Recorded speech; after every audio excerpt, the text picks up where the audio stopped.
two-run homer for Bobby Witt Jr. Watch The Drive by subscribing on our YouTube channel or listen on demand with the Odyssey app or wherever you get your podcasts. This show is always going to stand on principles. Dippin' Dots are incredible. Red Lobster is the best restaurant that America has to offer. And baked beans are trash. You're listening to Kansas City's FM sports station, 96.5 The Fan.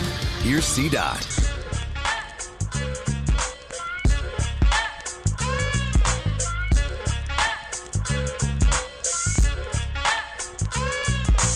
Let's do this. Another day, another dollar, another edition of The Drive. You are listening to The Drive on 96.5 The Fan, 96.5thefan.com, and also the Odyssey app. My name is Carrington Harrison. Excited to be here with you on this phenomenal Friday. We have a lot to get into in today's show. The Cubs are in town. We'll talk a little Royals baseball today as well. We got a lot of football. Yesterday, we told you about friend of the show, Phil Lavoda. He was indicted yesterday. We'll find out a little bit more about that. We'll talk about it. The more we start to do the say it out loud test, the more I think the Kansas City Chiefs just said, you know what? We're good. We're going to take our business to the other side of state line. We'll talk about that. We'll talk about the Hall of Fame game yesterday. I did not watch a second of it. Now, I'm not faulting you if you watched a second of the Hall of Fame game, but I do have some Hall of Fame game thoughts. We'll get to that coming up in today's show as well. They are making a movie about John Madden. It is not going to theaters. It is going direct to Amazon Prime. Is that a good or a bad thing? We got a lot to discuss in today's show. Before we move forward in today's show, I need you guys to do me a couple of favors. Number one, I need you listening to The Drive each day at 2 o'clock right here on 96.5 The Fan. Number two, I need you to tell one friend to check out the show. Number three, and most importantly, I need you to go stop by and see our friends over at The Other Place. Stop in, grab yourself a bite to eat, grab yourself something to drink. Maybe you're going to pregame because you're headed to the Neo and Akon concert like I am later today, and you need a place to get a drink. Now, I haven't been out to Morton Amphitheater. Rob, you have. You went to go see Kesha out there. You told me the drink prices are crazy. You told me it's through the roof. You'll be better getting you a drink or two at The Other Place, going out there and having a good time, is from what you told me. I haven't been. But I ain't spending $21 for a tall boy out there. I ain't that thirsty. So go stop by, pregame with our friends over at The Other Place before you head out there and hear some classic, nostalgic 2000 tunes for your head top. All right. Everybody is going crazy about this story. Now, this story is right up the Drive's alley. I like Bill Barnwell. You've heard Bill Barnwell on this show. I think he is one of the smartest football minds that we have covering the game. He did a story that projects future Hall of Famers who are currently in the National Football League. So, of course, I clicked on this thing. I absolutely clicked on it because I wanted to see what they said about the Chiefs. But that's not what has people going. That's not what's provocative. What's provocative is when they get to the Buffalo Bills. And Bill Barnwell has Josh Allen right now as an NFL Hall of Famer. All right, I'm not mad at that. I mean, I don't think he's in just yet, but you know what? I'm not that mad at it. This is the quote that has everybody up in arms. Josh Allen would be the quarterback on the all-decade first team if it were released tomorrow, although there would be some debate about instead awarding it to Lamar Jackson or Patrick Mahomes. Hold on. Timeout. Going to go ahead and call a timeout. This might be the earliest timeout that I have ever called on this show. This might be the earliest timeout that any team has ever called a timeout. Rob, can we go back and can we rewind that statement? Because this is not me throwing shots at Bill Barnwell. I like Bill Barnwell. We tried to get him on the show today. He was busy. He said he'll come on the show next week. Happy to talk to him about this. Josh Allen would be the quarterback on the all-decade first team if it were released tomorrow, although there would be some debate about it being Lamar Jackson or Patrick Mahomes. What? Hold on. Are you telling me that Josh Allen has been the quarterback of the first 6 years of the decade? Because that cannot be the case. That cannot be what people are selling outside of it. What is it about Josh Allen that makes people so crazy? There's something about Josh Allen. There's something about Justin Herbert that the mechanisms in people's brains just get all fried. fricasseed, shish kebabbed. What are we talking about? That Josh Allen has been the best quarterback of the last 6 years. That can't be the case. Rob, maybe I'm going to give our guy Bill Barnwell the benefit of the doubt. Is he talking about there's going to be 2 quarterbacks? Or is he talking about if there's a first team and a second team that Josh Allen is going to be on the first team? Because I assure you, Josh Allen should not be first team all-decade quarterback of the 2020s. That is ludicrous. That is preposterous. That is ridiculous to even suggest such a thing that would be the case. I don't want to spend all day arguing about it. I do want to hear what you guys have to say, but I don't want to spend the entire open on this. But that's nonsense. It's poppycock is what it is. It's ridiculous. I know that's not true. Bill Barnwell, he's too smart, too good of a football guy to believe that would be the case. Maybe it was a typo. It was an editor's mistake. I'm going to chalk it up to that. I'm going to chalk it up to it's an editor's mistake. Something was a little bit off. There was a miscommunication. That's what I'm going to chalk it up to. Now, I'm guessing you guys went crazy for this story because I know you guys, and the Chiefs also know you guys. We have been calling August the month of optimism. Everybody's high on their team. Everybody's team is either going to be a contender. Everybody's team is going to be a little bit better than what the national media thinks. Everybody is in a feeling of euphoria. Football is here. Hard Knocks is back on. It's still hot outside, but it's getting a little bit cooler than it was a couple of weeks ago. School's about to start up in a couple of weeks for the kiddos. It's almost back. We've almost made it through. Football is almost here. You guys don't see the games that are being played right now over at One Arrowhead Drive. I'm the only one that sees the games being played. I can't be the only one that sees them. In 2 consecutive days, they have been playing games. 2 days ago, it was the Cyrus Allen story. They miss out on Stephon Diggs, and then we get they think they already have Stephon Diggs, Cyrus Allen story. We didn't hear that story at any other part. It just happened to happen the day after Stephon Diggs was off the board, and Chiefs fans are hair on fire. Why didn't we go get this guy? Then we get the Eric Bieniemy update. Brett Veach told reporters that the team set up Bieniemy with a live feed of practices so he could watch and analyze remotely as players go through drills. Veach said Bieniemy called him during one of those practices, asking to speak with the head coach, who brought his old offensive coordinator back this offseason. This is the news story. Quote, "That's the thing. It's so refreshing to have that attention to detail," Veach said of Bieniemy. Veach also said that Bieniemy was brought back to give the roster a kick in the rear and means that in the best way possible. It then goes on. They then tell Vahe a little bit of tidbit to get you guys fired up. That Bieniemy was so disgusted with what he saw, he called in to correct him during this. I mean, boy, they know what you guys love, don't they? I'm the only one that sees this. I can't be the only one that sees this. I know right now, I'm not even looking at the text line. I'm sure I'm being called all kind of names of Debbie Downers, but you don't see the game being played right there in front of you. Maybe it's like that one scene from Hustle and Flow. Sometimes you need your mind messed with a little bit. We get the Diggs story, and then the next day, we get the Eric Bieniemy hard-ass story. Back-to-back days? Oh, boy, they laid it on thick over there at One Arrowhead Drive. They're in mid-season form over there. We're not even talking about the fact that Patrick Mahomes is going to play in the preseason. Cyrus Allen is back in pads, and Eric Bieniemy is yelling at him through FaceTime. Oh, man, we're back. We're absolutely back. Prayers to Mia Bieniemy, prayers to Eric Bieniemy, the whole family as he tries to get back. I do think this is a sign that he is coming back sooner rather than later. I don't think he's coming back to St. Joe. They're not up there for too much longer, but if they're dropping those kind of hints and stories and he's still mentally connected to the team and relaying information in that way, I'm going to guess at some point in the next 2 to 3 weeks, Eric Bieniemy is back in Kansas City. He is focused on trying to help the Kansas City Chiefs move forward while keeping one eye on his home situation. I think Eric Bieniemy is coming back sooner rather than later, but I thought that was a pretty funny anecdote that we got today from The Athletic that Eric Bieniemy is still keeping up.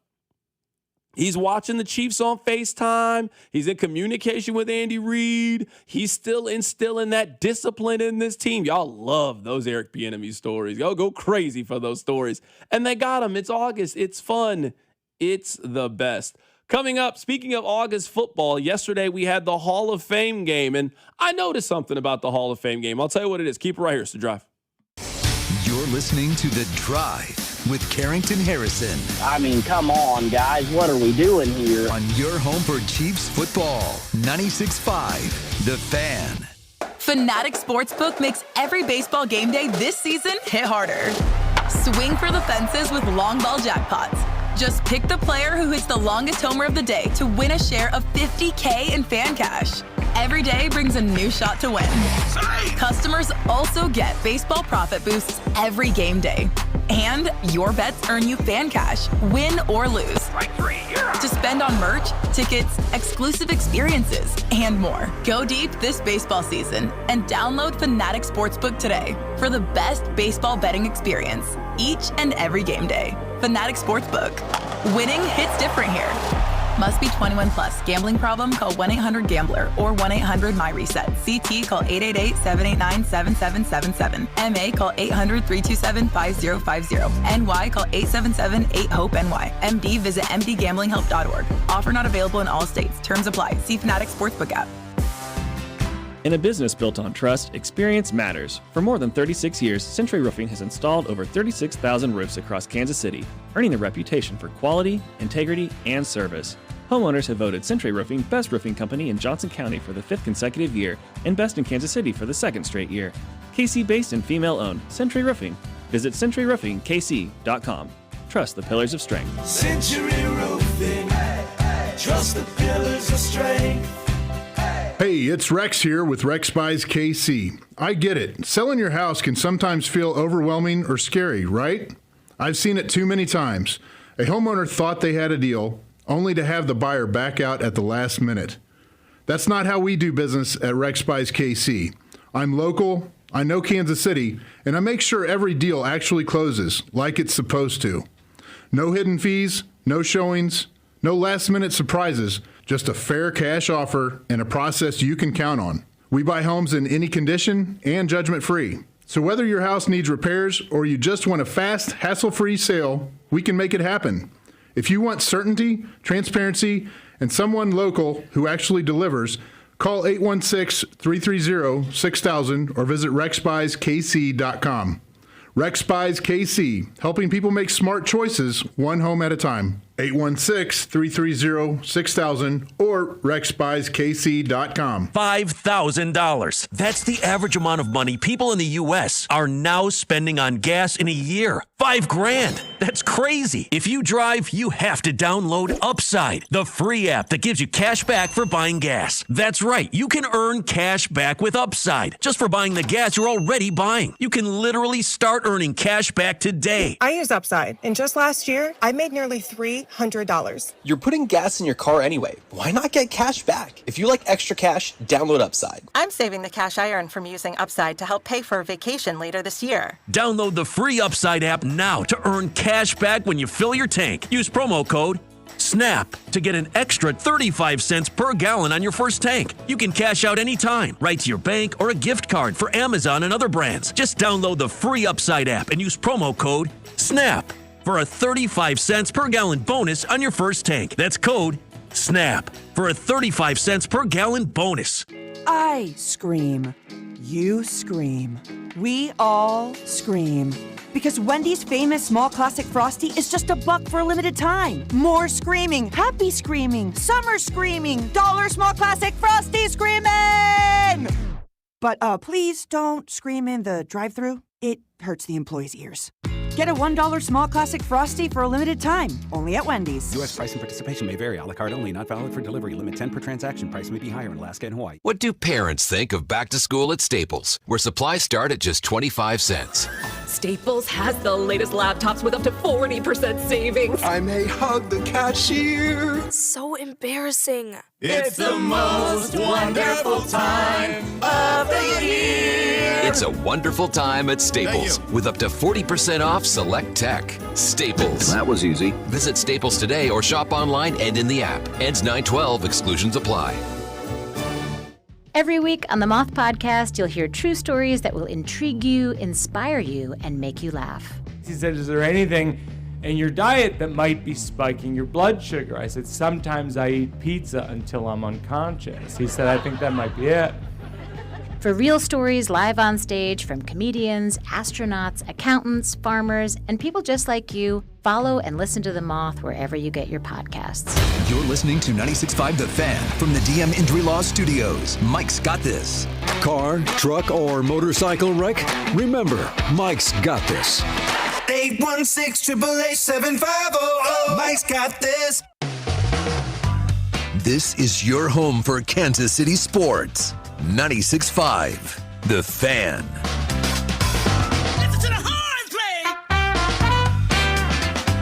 All right, top 2 and 3 texts. I am happy that you guys are seeing the same thing that I'm seeing.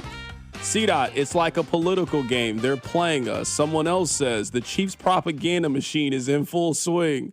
The political ads are over, so now the best spin doctors are over at Arrowhead. I agree. Okay, maybe you guys are seeing the same thing that I'm seeing. These things are not coincidences. They're not. They're not coincidences. The day after Stephon Diggs signs with another team, we then get the national report that they think Cyrus Allen reminds them of Stephon Diggs. I'm like, oh, okay, all right. Then the day after that, we get the Eric Bieniemy coaching him up even though he's not here story. I'm like, all right, come on now. You landed on too thick. You got to space them out a little bit, you know? That would have been a good next Wednesday story to share with us. And then you just happen to give that story to The Athletic and the Kansas City Star. Come on now. I mean, you're not fooling me. I know the game. I know the hustle. I'm not even saying Bieniemy's not connected, but we get a very specific, oh, he wanted to talk to me, but he saw something, so I put him on the phone with Coach Reed. It's a corral like, oh, all right. Okay. All right. You know what? That actually makes me think that offensive coordinator, the Joey Blyar, it makes me think he was doing too good. And they're like, hold on, we got to remind people who the offensive coordinator is. We got to make sure that people know he's our OC. But no, honestly, thoughts and prayers to Eric Bieniemy, thoughts and prayers to his family as they recover, as they get back. And I do expect Eric Bieniemy to be back at some point between now and the start of the regular season. So I was thinking about this, Rob. You know how I've said before that I think Charles Woodson has the perfect football resume? I'm not telling you that Charles Woodson's the best football player that we've ever seen, but everything that you could possibly win as a football player, he's won. He won Mr. Football in the state of Ohio. It wasn't a really hard thing to do. He went to Michigan. He was a defensive player. Still won the Heisman Trophy.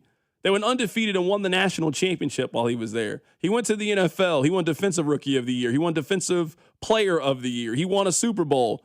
Anything that you could quite possibly win as a football player, Charles Woodson won it. Charles Woodson is one of the best football players we've ever seen. There are some people where their resume, it's flawless. Tom Brady, yes, if you're going to tell me they lost those couple of Super Bowls, it's okay. They won 7 other ones and went to 10 of them. He's okay. You know what I realized yesterday? As I was reading about the Hall of Fame game, I didn't watch it, so I don't have no thoughts on the game or no thoughts on Carson Beck or Kenny Pickett or anything they got going on. I was not participating in that activity. But you know what I realized yesterday? There's another person that we got to put on that list, Rob. It's Larry Fitzgerald. Everybody our age loves Larry Fitzgerald. I still think he should have won the Heisman Trophy. Remember his last college football game? They were going up against Miami, and that was when Miami was the U. That's when Miami was loaded. If he had played really well in that game, I think he wins the Heisman Trophy that year. I thought he was clearly the best player in college football that season. He won just about every other award other than the Heisman Trophy. They ended up giving it to somebody else. And then if you look at him in the National Football League, Larry Fitzgerald is as accomplished as any receiver. None of us think that Fitz is the best wide receiver. that we've ever seen. But he's a guy who got drafted in 2004, finished his career in COVID. So from 04 to 2020, Rob, he never played fewer than 13 games in an NFL season. Every year, he was a consistent 90 catches, 1,000 yards, 8 touchdowns, good fantasy football player, great in the locker room, iconic moment, dependable hands, tough, physical, route runner, everything that you want a wide receiver to be. That's exactly what Larry Fitzgerald was. When you draft a wide receiver and you start thinking of best case scenario, the best case scenario is that he's Larry Fitzgerald. That he's a guy that stays with your franchise for a long period of time. Everybody loves him. Everybody respects him. He's the best player to ever play for your organization. Monster, all-decade team, top NFL 100 guy. There is nothing that you can accomplish as a wide receiver that Larry Fitzgerald did not accomplish his time in the National Football League. You know, I'm big on accomplishments. I'm big on what you did. While he was in the league, all pros, Walter Payton Man of the Year, 11 Pro Bowl appearances, led the NFL in catches twice, led the NFL in receiving touchdowns twice. He was on the all-decade team in 2010. He was on the all-anniversary team when they did it for the NFL 100 a couple of years ago. Larry Fitzgerald is one of the greatest wide receivers in the history of the league. He is in the College World Hall of Fame already. He is now going to be in the Pro Football Hall of Fame. He is one of the greatest players we've ever seen. Do you think he's underappreciated by people our age? Because sure.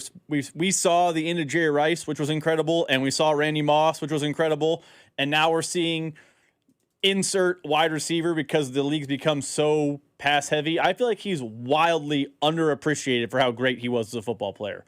Also, he 1,000% should have won the Heisman. It's not the most egregious snub of all time, but Jason White did not have a better year at Oklahoma than Larry Fitzgerald had at Pitt. By the way, his sophomore year. Larry Fitzgerald's sophomore at Pitt had 92 catches for 1,600 yards and 22 touchdowns as a wide receiver at Pitt. I cannot believe he didn't win the Heisman. I blame the 90 people who voted for Eli Manning that year like idiots. It's not the most egregious snub of all time, but it's a bad snub. Who won the Heisman that year? Jason White. Oh, in Oklahoma. Mm-hmm. Yeah, I couldn't remember who it was. I have the voting here. Jason White had 319 first-place votes. Fitz had 250 first-place votes. I'm telling you, Fitz didn't win the Heisman Trophy because that last game at the end of the year against Miami. I think all of us wanted to see how he was going to perform in that game against Miami. And that team, I mean, they had 6 NFL players in that secondary, and they just blanketed him the entire game and took him out of it. That's what made him not get the – but, I mean, that year, I'm sitting here looking at it right now. I know you just mentioned it. 92 catches, 1,600 yards, 22 touchdowns his last year at Pittsburgh. He was amazing. And I'm looking at the voting right here. 95 people voted for Eli Manning to win the Heisman in first place. That's why he didn't win. Like, we can look at the voting numbers. Like, we can go – what's that guy, Kornacki on CNBC? Mm-hmm. 95 people voted for Eli, who had under 30 touchdown passes at Ole Miss to win the Heisman, and that's what kept Larry Fitzgerald's greatness from being achieved. And now Jason White gets a free dinner every year in New York. Yeah, I'm just sitting here looking at it. So that Miami game, what we were talking about, 3 catches for 26 yards. Yeah. That's what lost him the Heisman Trophy. But you're right. If you look at that Miami secondary, it is literally 4 pros. Was it Antrell Roll? Yeah, that team was stacked. Was that Sean Taylor or Ed Reed or both? It may have been Ed Reed, maybe before Sean Taylor. Yeah, that team's just not really fair. You know what I mean? Like, hold on. You got all these dudes on one team? Like, how is that even possible? You forget that, like, not you. People forget that Miami team is considered the greatest college football team of all time. Yeah. Brock Berlin was their starting quarterback for that game for the Miami, Florida. They could have started me and you. Brock Berlin. He played all right that day. But, yeah, no, this was that was just an absolutely loaded team. But, yeah, that's why Fitz didn't win the Heisman Trophy that year. He laid an egg in that game. If he had balled out in that game, yeah, they would have made it. But saying he laid an egg is unfair. Who was his quarterback? No, for sure. No, I mean, I don't even remember the name. It was a random dude. Rob Rutherford was his name. Rob Rutherford was his name. But, no, honestly, shout out to Larry Fitzgerald, one of the greatest players in league history. Who's better, Mike Evans or Larry Fitzgerald? Larry Fitzgerald. You think it's close? No, I don't. You know, I'm always on that Mike Evans kick. I'm always ready to have a Mike Evans debate. See, You don't have to have the Hall of Fame isn't just for the super elite. You can have great players in your Hall of Fame. It doesn't diminish what Larry Fitzgerald did. Okay, I'm just here asking questions. I just wanted to know what you thought. Like, who's better, Larry Fitzgerald or Andre Johnson?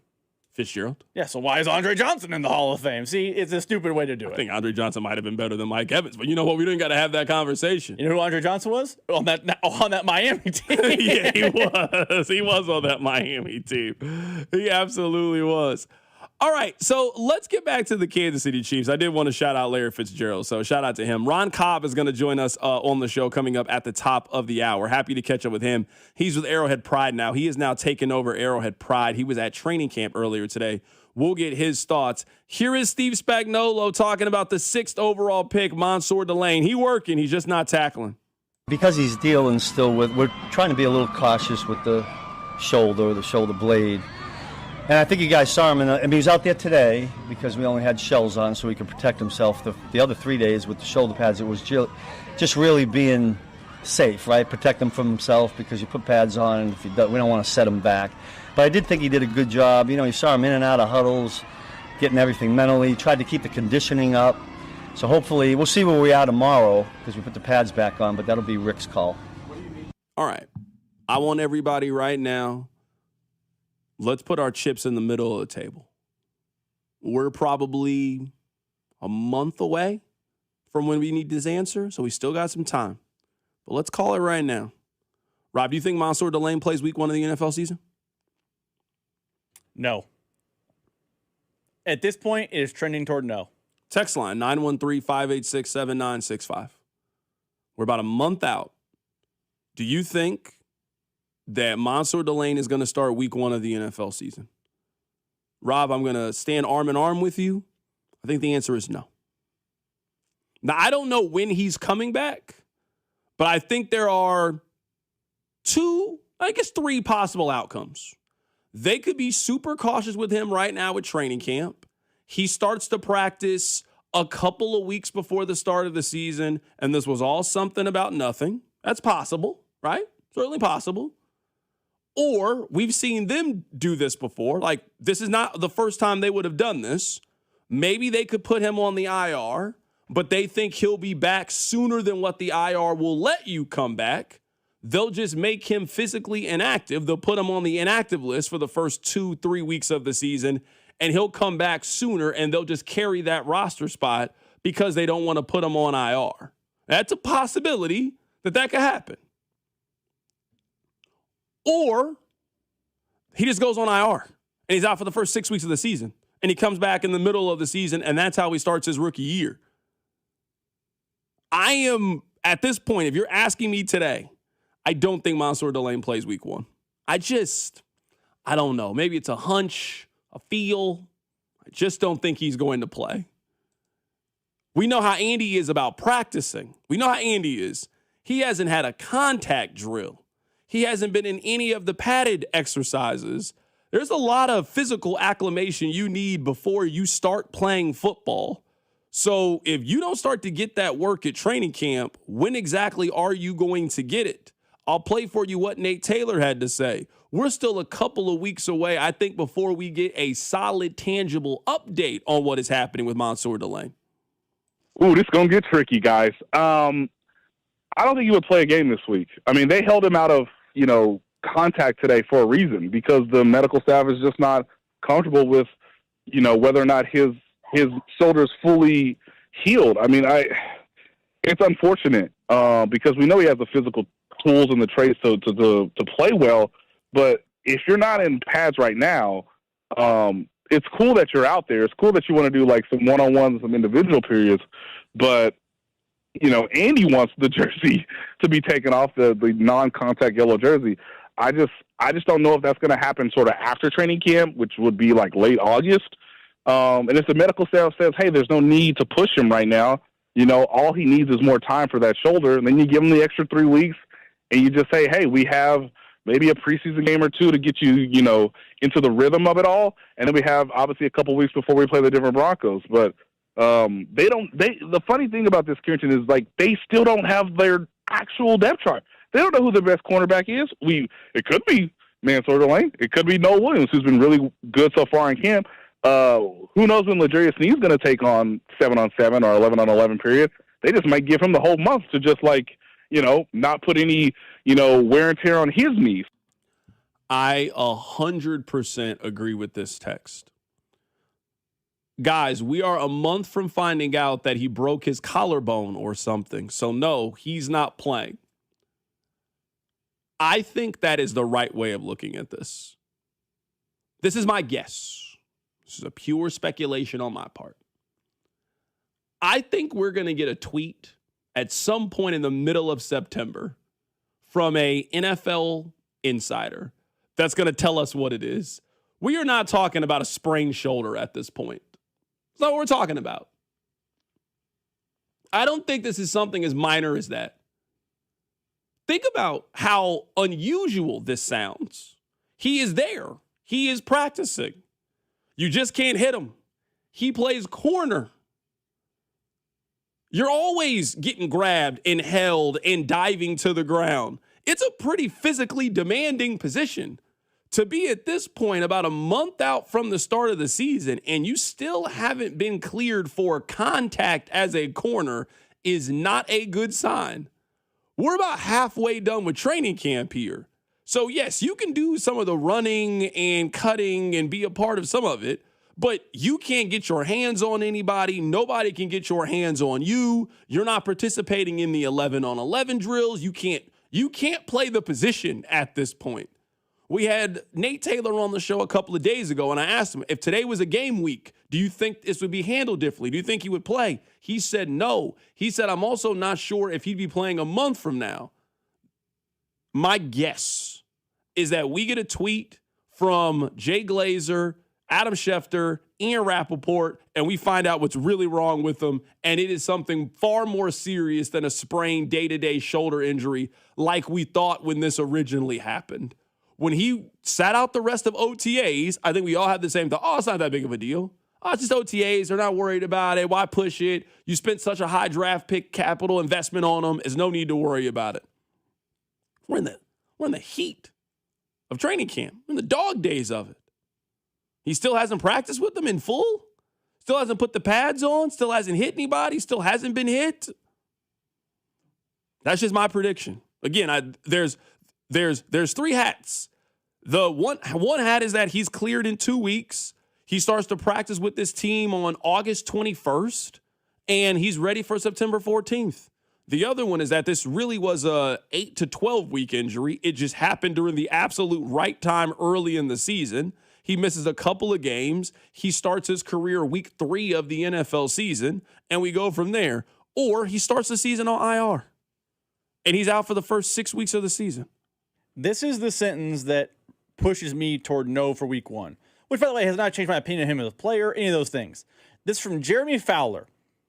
He put a little camp notes thing, everything he saw at the camps he was out, Dan Graziano, blah, blah. This was 3 days ago. First-round rookie cornerback Monster Delane is practicing with the yellow non-contact jersey because imaging on his shoulder at the start of camp showed a little bit of healing was still needed. He's running with all the first-team reps, but there's a slight chance that could change once the pads come on. The Chiefs don't want him tackling. He'll have tests in a couple weeks to determine if the healing has continued. So we are a couple of weeks away from what Jeremy Fowler is hearing from the Chiefs deciding if enough healing has transpired to put the pads on. So let's just say a couple is 2 weeks. I don't know. Could be 3, could be 5. I don't know. Couple, let's say 2 weeks. You're telling me he's going to have some tests done the week of August 21st to see if he can now begin making contact, if the healing has transpired the way they want? That is a little bit concerning to me timeline-wise. Because if it's not what they want to see in 2 weeks, may they wait another week? And now you're starting to push into the season. So I think all the reporting is kind of saying without saying, it feels like he's not ready for week 1. Yeah, in this text, C-Dot, it's his shoulder blade. I guarantee you it's not that deep, or he would be off to the field running. I'll ask this question. I don't know. I'm not a doctor. Do you think this is more or less serious than the Xavier Worthy injury? Because we all saw the Xavier Worthy injury. He missed 2 games. Like, for all the conversations we had about Xavier Worthy, he missed 2 games. He missed week 2 and week 3. And he played from week 4 through week 17 last year. So he got cleared for physical contact. Now, obviously, during the season versus not in the season, I get all of that. But Xavier Worthy was not off the field for a very long period of time where they felt comfortable enough where they could stabilize his shoulder and let him do all the things that you need to do. Xavier Worthy came back first game after the shoulder injury and had 5 catches for 83 yards his first game back with the shoulder injury. His second game, he had 42 yards receiving. He wasn't down for super long. He didn't miss a whole lot of time. This sounds to me more serious than what happened with Xavier Worthy, that he would have missed more times than what Worthy did. And we know what Worthy's injury was. So, yeah, that's what I'm saying is I don't know. I'm not a doctor. It's just speculation on my part. This just doesn't feel like a shoulder sprain to me, where it's not something he can play through where you're worried about him getting hit and you're worried about. He has the same jersey that Patrick Mahomes has on. He has a non-contact jersey on right now. You play cornerback. You play football. You have to be able to hit people. You have to be in pads. You've got to go to the ground. You've got to wrap guys up with your shoulder. And right now, for whatever reason, medically, they don't think he can or should be doing it. That seems like a problem to me. It's also worth noting, I don't remember whether it was mini camp, OTAs, one of the camps this summer. I don't remember which one. You'll remember he missed the end of it because of this injury. That was in June. So it's not just, hey, he showed up at camp, they're like, this isn't healing quite right, let's be cautionary. He missed the end of OTAs 2 months ago. So something is up. I don't know that it's, he's going to be on IR all season or he won't play or now he's going to stink. I think week one is in question.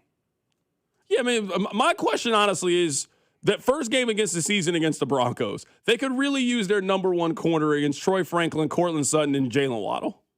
And right now, their number one corner is not physically cleared to tackle anybody. And that seems really essential for his job. Contact seems really essential for what he does. That's my question. Do you think he's going to play week one? I'm on the no side. Rob, you're on the no side. Text line 913-586-7965. What side are you on? We're about a month out from Mansour Delane.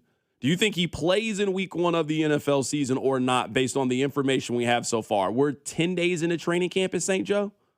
10 days in. So, we've been here for a while. They've had a couple of padded practices.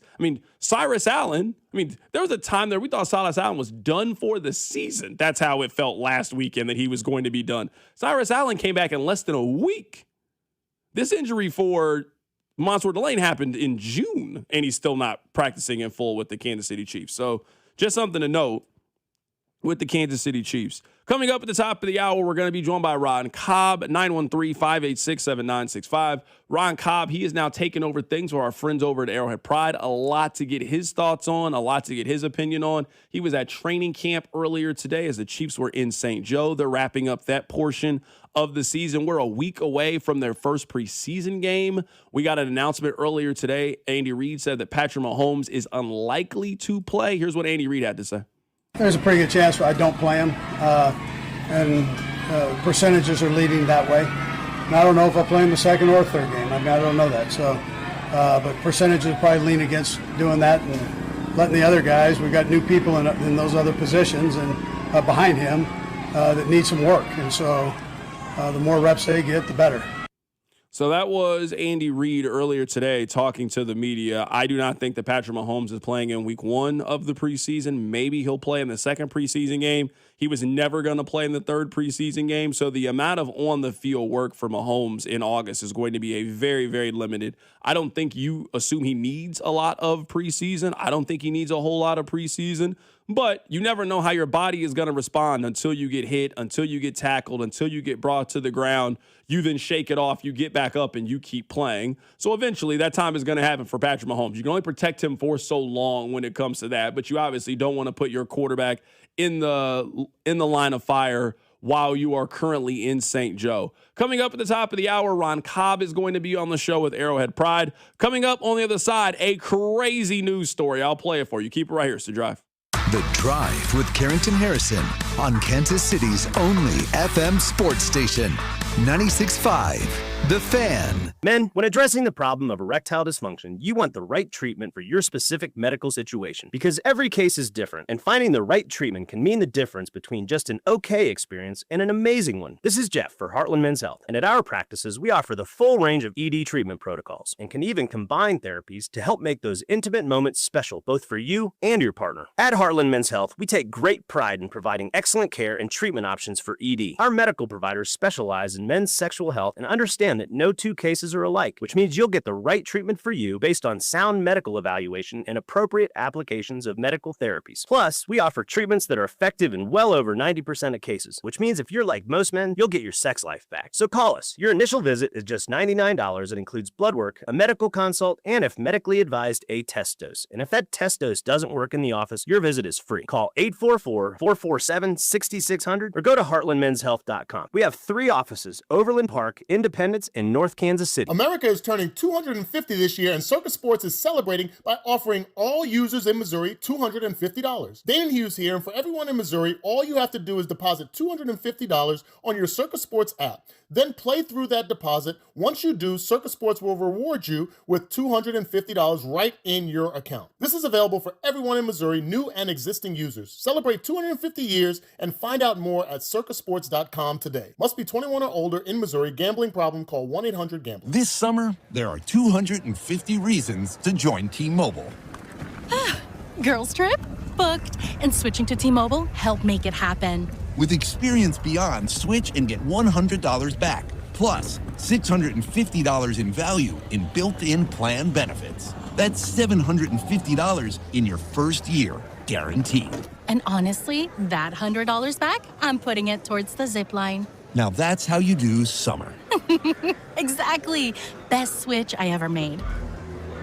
This is just one reason to join T-Mobile this summer. There are 250 reasons. Find yours.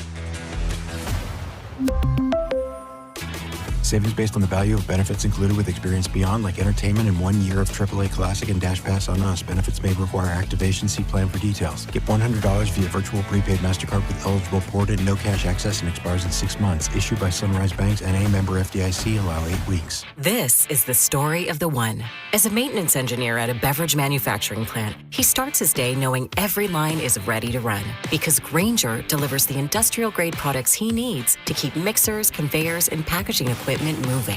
With Grainger's vast selection of bearings, belts, and motors, he keeps operations running smoothly, so nothing grinds to a halt.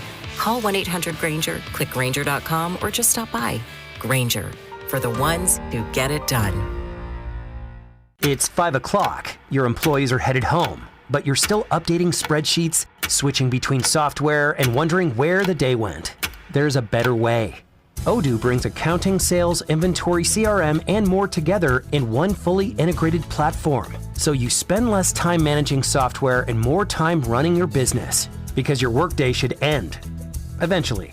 Try Odoo free at odoo.com. That's ODOO.com. $5,000. That's the average amount of money people in the U.S. are now spending on gas in a year. $5,000. That's crazy. If you drive, you have to download Upside, the free app that gives you cash back for buying gas. That's right. You can earn cash back with Upside just for buying the gas you're already buying. You can literally start earning cash back today. I use Upside, and just last year, I made nearly $300. You're putting gas in your car anyway. Why not get cash back? If you like extra cash, download Upside. I'm saving the cash I earn from using Upside to help pay for a vacation later this year. Download the free Upside app now to earn cash back when you fill your tank. Use promo code SNAP to get an extra 35 cents per gallon on your first tank. You can cash out anytime, right to your bank or a gift card for Amazon and other brands. Just download the free Upside app and use promo code SNAP for a 35 cents per gallon bonus on your first tank. That's code SNAP for a 35 cents per gallon bonus. This afternoon, expect a high of 88 with a slight chance of showers and thunderstorms. Weather brought to you by Capital One. Capital One offers no fees or minimums on checking accounts. What's in your wallet? Terms apply. See CapitalOne.com/bank guide. Capital One N.A. member FDIC. Follow this station on Instagram at TheFan965 for giveaways and behind-the-scenes content.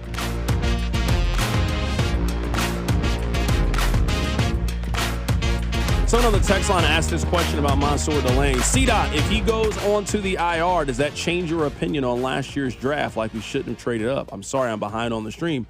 No, I mean, it doesn't change my opinion on if they should have drafted him or not. I mean, you didn't draft him with any prior injury history. It's not like a Jordan Tyson situation where Jordan Tyson was hurt basically his entire college career, and then when you get him, it's like, how are you not surprised that he's injured? I think something happened at OTAs. Something happened at minicamp. It was easy to downplay the severity of it because the media doesn't get the same access to it. Fans are not there watching it like they are at training camp. So it was easy to kind of downplay it. And now that we're here and we are in the middle of training camp and he still hasn't been cleared for physical activities like no contact, it leads to some questions of if you can't have contact, it's just kind of hard to play football at this level.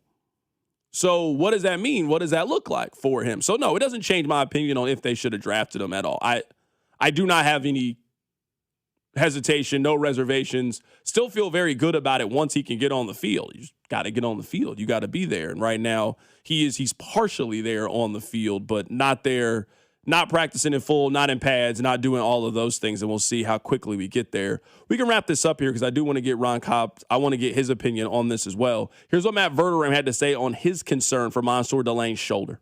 I don't want to be alarmist. I don't want anybody out there listening to go, oh my God, he's not going to be out there. Look, you don't know. He could come out of this tomorrow and be in a red jersey. He's good to go. But this was something that they, in OTAs and minicamp, like, oh, it's minor. Okay, well, we're 2 months into this now. Like, how minor is it? And the fact that he's on the field running around tells you that they're not that worried about it. Because if they thought like, oh, if he falls to the ground and lands on this thing, it's a huge problem, then it would be negligence to have him out on the field.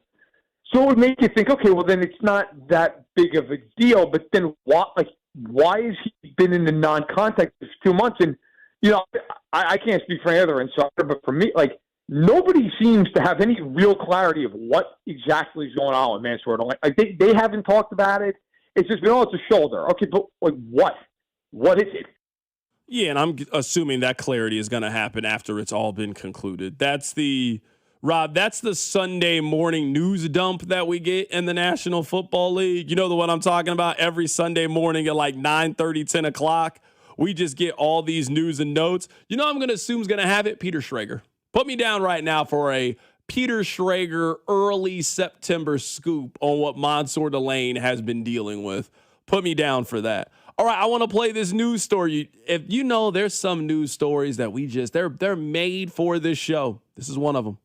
You heard about this? It's a steakhouse in Florida that's getting a little cheeky. Class Soiree Steakhouse is gaining attention with a new kind of strip steak, offering customers a monthly nude dining experience on the first Monday of each month. And robes are provided for those interested, but a dinner is included. It's a 5-course meal, a champagne toast, and what the restaurant is calling a social dining atmosphere with fellow nude guests. The restaurant says, come as you are, adding it's all about embracing freedom, good vibes, and great company. Bon appetit. All right, this is my question. I'm not even judging you if this is how you get down. I tell you guys all the time, I don't spend my free time worrying about what other people do in their free time. So if you and your lady, if y'all a little bit different and into some certain things, nothing wrong with that. Hey, salute to you. If everybody cool with it, I'm cool with it. I got no issues. I just want to know this about it. Why you got your balls out when we trying to eat, bro? Like, that seems like a legitimate, genuine question. Why's your thing hanging out and we eating appetizers, bro? Like, if all the times to just, why don't we, I'm not even saying you got to be fully dressed up. You don't got to be in a tuxedo. This isn't a black tie event. This isn't a wedding. I'm just arguing while we're eating, we're having dinner, we're having cocktails, we're sharing drinks together. Why's your balls out? That's not an honest question. That's what I want to understand. Why? This is what people are into? Rob, I'm not even going to ask you, would you go to something like this? I already know what your answer is going to be. How much do you think people are paying for this? I was literally about to Google the news. Oh, I got it here. We got prices? I got the prices. Here we go. Ticket prices are $150 for an individual woman, $250 for an individual man. Well, of course, yeah. I mean, I'm not surprised that this idea works if there's women that are signing up for it. That's called the $100 sicko upcharge. No, it's not a sicko. Just you need women to do these things to make it an enjoyable experience. Or you're not having a steakhouse experience. They invited you to a sausage fest. Is what they indicted. They invited you to a sausage festival is what they have. I'm not trying to sit around with all y'all with your slong hanging. Also, there's $300 if you attend as a couple. So okay. if you would take a date, it's only $300. If you go alone, $250 as a guy. So this is like a pineapple event, is what they're saying. I'm just saying this must be like a pineapple event. But again, I got no issues. If that's what you're into, that's what you're into. I'm just saying is, shouldn't there be a time and place, right? Like, there's some outfits that are appropriate.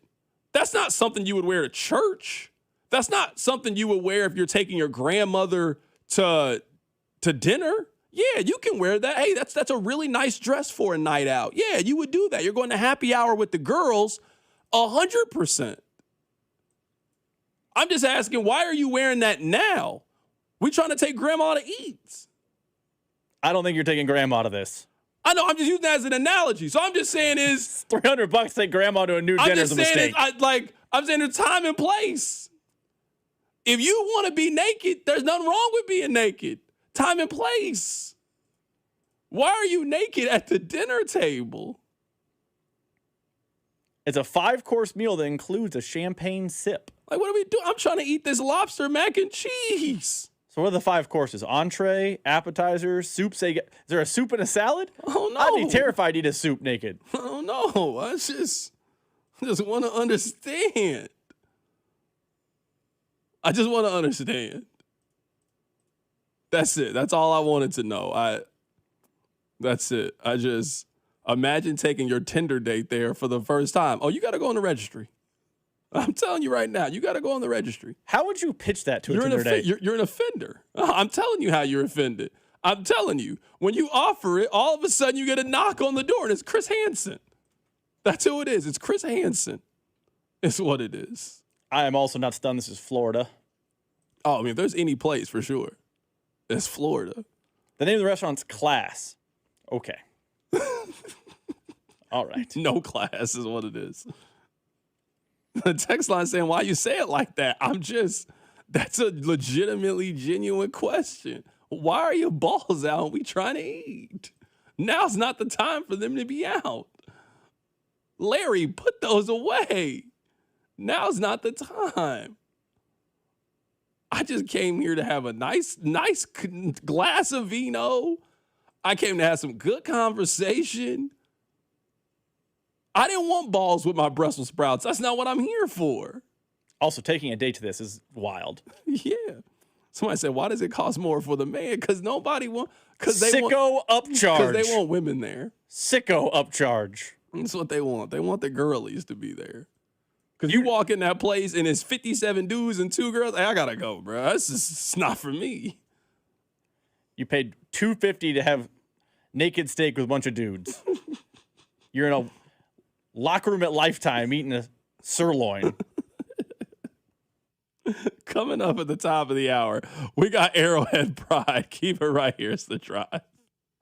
You're listening to The Drive. My man Carrington Harrison. On Kansas City's FM sports station, 96.5, The Fan. Hey, Kansas City, it's Johnny Dare. Everyone shopping New Century Chrysler, Dodge, Jeep, and Ram and Paola have been saving an unbelievable amount of money on brand new trucks, Jeeps, and SUVs that have slight cosmetic damage from the spring hailstorm. New Century has a wide variety of these vehicles left that are priced to sell. Save thousands and still receive all the factory incentives. Go see my friends at New Century Chrysler, Dodge, Jeep, and Ram while these deals last. Remember, you'll always pay less in payola. See dealer for details. Hey, it's Dusty Likens, and you know baseball's back. BetMGM, the official partner of Major League Baseball, is bringing the high heat all season long. All season long, you can log into the BetMGM app and receive top-tier promos that put you in the batter's box and up the excitement for America's pastime. Step up to the plate all season with Swing for the Fences, the free-to-play game where every swing could score you rewards. We're talking parlay boost tokens, odds boost tokens, same-game parlay boosts, and even bonus spins all season long. And the action doesn't stop there. Get more out of every at-bat and every inning with MLB same-game parlay boost. Stack your picks and boost your potential payout. Plus, lock in bigger value with MLB odds boost tokens and MLB parlay boost tokens all season long. More boosts, more swings, more chances to win. Download the BetMGM app and step up to the plate today. Gambling problem? Call 1-800-GAMBLER. See BetMGM.com for terms. 21 and older only. Missouri only. Existing customer offers subject to eligibility requirements. Please gamble responsibly. And Doug. Limu and I created a trick to help you remember that you can customize your car insurance and save with Liberty Mutual. You see, the shirts Limu and I wear are yellow, and yellow is the color of lemons, and lemons grow on trees, and trees provide oxygen, and oxygen helps us breathe, and breathing is how you live, and you can live more life when you save money by customizing your car insurance. I agree, Limu. It's really quite simple. Only pay for what you need at libertymutual.com. Liberty, liberty, liberty, liberty. $5,000. That's the average amount of money people in the U.S. are now spending on gas in a year. $5,000. That's crazy. If you drive, you have to download Upside, the free app that gives you cash back for buying gas. That's right. You can earn cash back with Upside just for buying the gas you're already buying. You can literally start earning cash back today. I use Upside, and just last year, I made nearly $300. You're putting gas in your car anyway. Why not get cash back? If you like extra cash, download Upside. I'm saving the cash I earn from using Upside to help pay for a vacation later this year. Download the free Upside app now to earn cash back when you fill your tank. Use promo code SNAP to get an extra 35 cents per gallon on your first tank. You can cash out anytime, right to your bank or a gift card for Amazon and other brands. Just download the free Upside app and use promo code SNAP for a 35 cents per gallon bonus on your first tank. That's code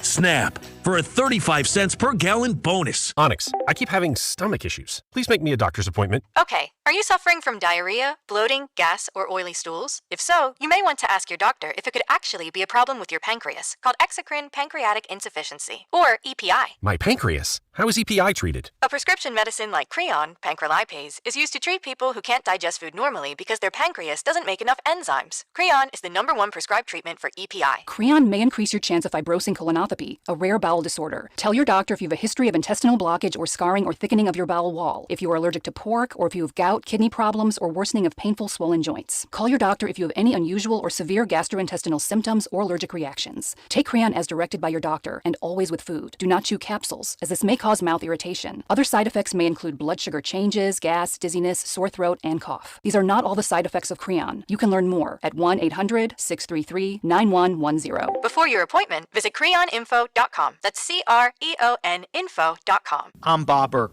founder and chairman of Burke America Parts Group, a family of brands that includes RepairClinic.com, an appliance and HVAC parts solution company that's grown into an international brand. Before AmericanEagle.com, we partially launched a new technology platform developed by another firm.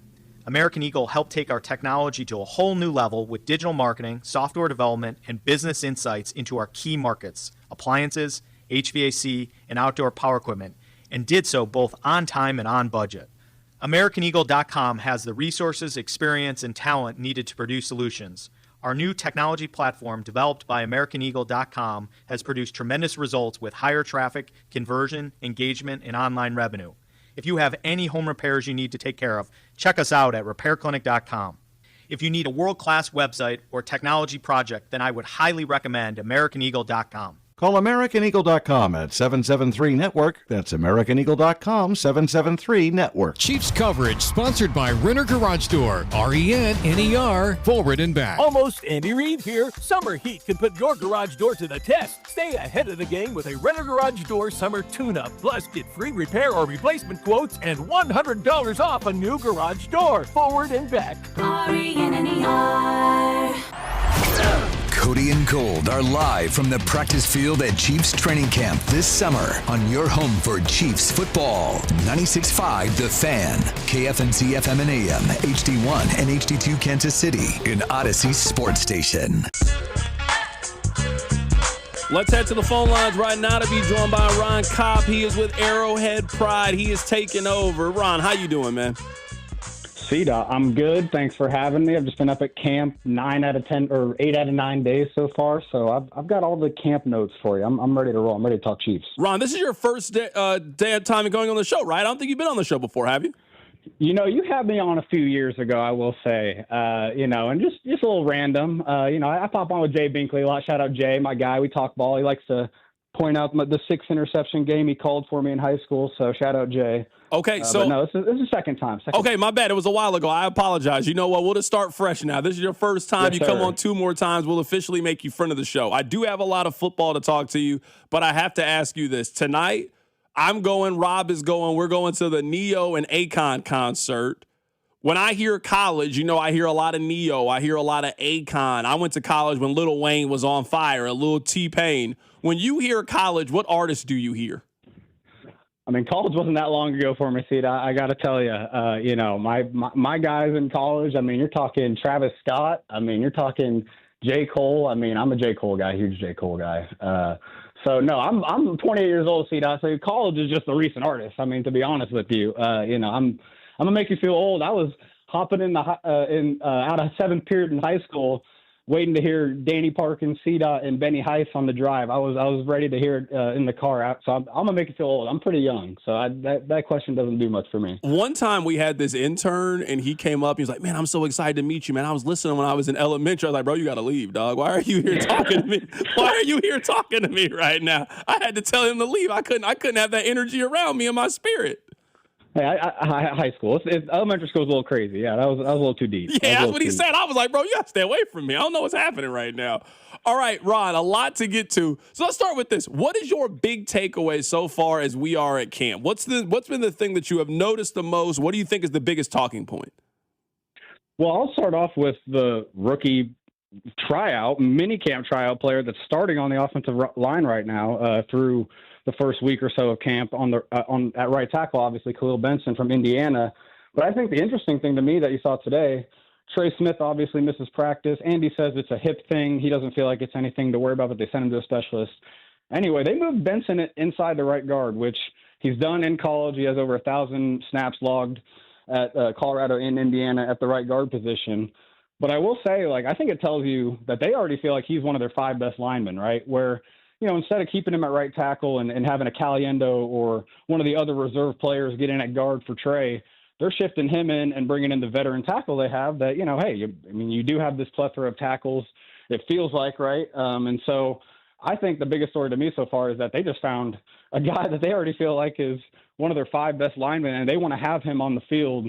And, even if he's not the starting right tackle week 1, we don't know that yet. Preseason, there's a long way to go.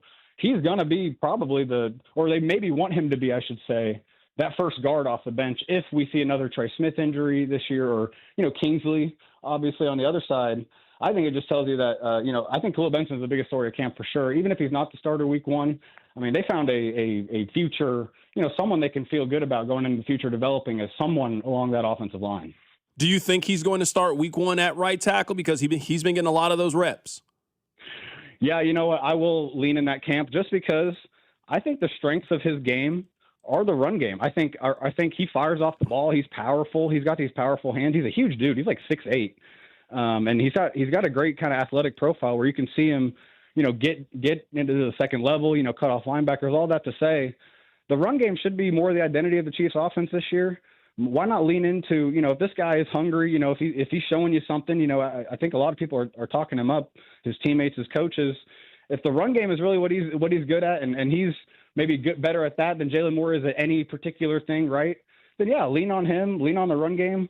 And if he does fizzle out and you can't trust him at pass protection, you do have a Jalen Moore to come in as your sixth player. And Issa Pole I should say, so has even shown something. So I think it's just given, a little indicator that the run game is going to be a big part of the team this year. And it should be. It absolutely should be with Mahomes coming back and Kenneth Walker in the mix, obviously. I was just going to ask you if Issa Pole was still around because, at the end of the season, everybody loved Issa Pole. He was one of the big talking points. It feels like everybody's kind of moved on to Khalil Benson now.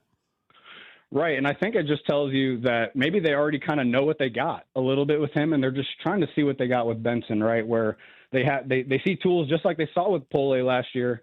But, last year they cut Pole in the preseason and got lucky getting him back. And after the Jets let him go in the middle of the season, he was able to start down the stretch. Maybe they just don't want to make that same mistake again, see as much as they can from Benson. Again, even if he doesn't start, at least they got a good look at him and maybe feel better about keeping him on the roster instead of trying to stash him on the practice squad and losing him like they did last year with Pole. Right now, we're joined by Ron Kopp. He's with Arrowhead Pride. A lot to talk to him about. He's been at training camp for 8 of the last 10 practices. So happy to get his thoughts. All right, if you had to look into your crystal ball, Mansour Delane, is he going to be on the field for week 1? Man, you guys are making me question it. Listening to you, C-Dot. No. It is odd, right? It is really odd. And I will say, in Spagnuolo's scheme, he needs physicality. He's asking a lot of physicality of pressing. Press man is his primary technique for these cornerbacks. That requires using your hands and being physical, throughout the route. And if you can't do that, even if he is like maybe close to or, ready to suit up by week 1, right? Spags may not be willing to play him necessarily if he doesn't feel like he's seen enough of his physicality, throughout the preseason and training camp. So it's a huge deal. There's others, I should say teams maybe where he gets drafted. This happens. They're not maybe as much of a press man team. So like maybe they feel better about him just kind of, learning, getting the mental reps and still playing him right away. He's a rookie too. Spags doesn't care he's number 6 overall. He's going to have to earn that spot. We know Spags with rookies.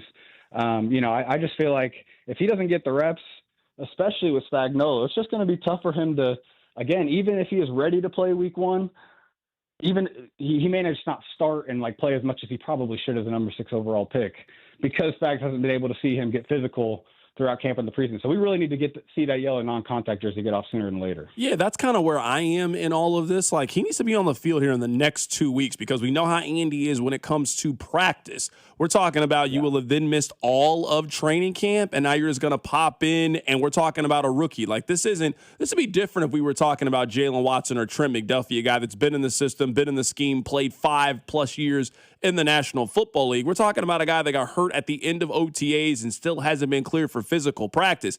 You still got to get through an overall learning curve of what it's like to be a National Football League player. And now you got to get your body back acclimated to the physicality of the game. It's just a lot to overcome in a very short amount of time.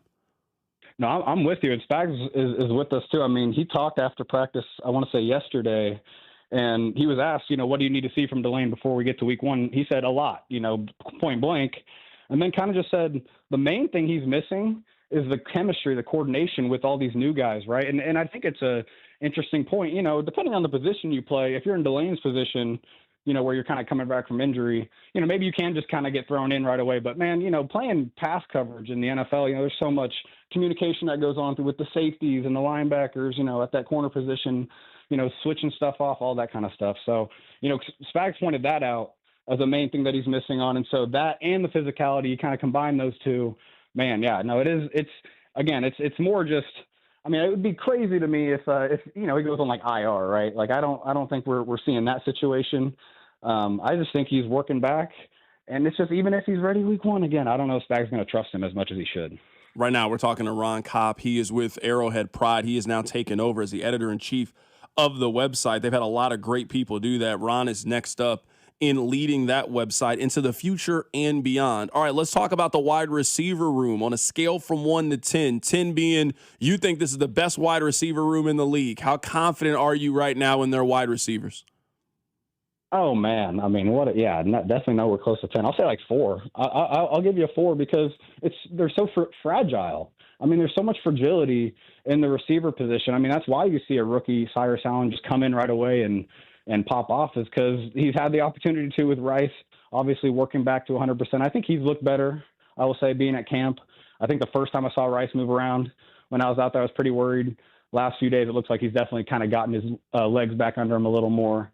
But Worthy now, he has a great day and he finishes with a downfield catch that's tough, and of course now he hasn't practiced since that one play where he came down hard on the shoulder. So, man, no, the receiver position, it's just, that's where the run game comes back into it, CDOT, is where, like, we've seen Chiefs offenses like operate with kind of like, receivers have their little roles and like maybe, they've never had like a number one receiver. So like they can operate that way where they kind of just have a bunch of guys and not necessarily anyone that's dominating.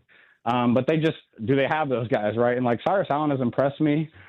Andrew Armstrong has kind of felt like someone that looks like someone that could just kind of play at the receiver position if they need snaps at least. So look out for him in the preseason, see if he continues to do that. But that's where it's just like, as long as they're not relying on the pass game, like I feel like they have the last few years, and they truly do play the offense through the run game and, get the tight ends a little more involved, even if they're not that impressive, at least, get them more involved.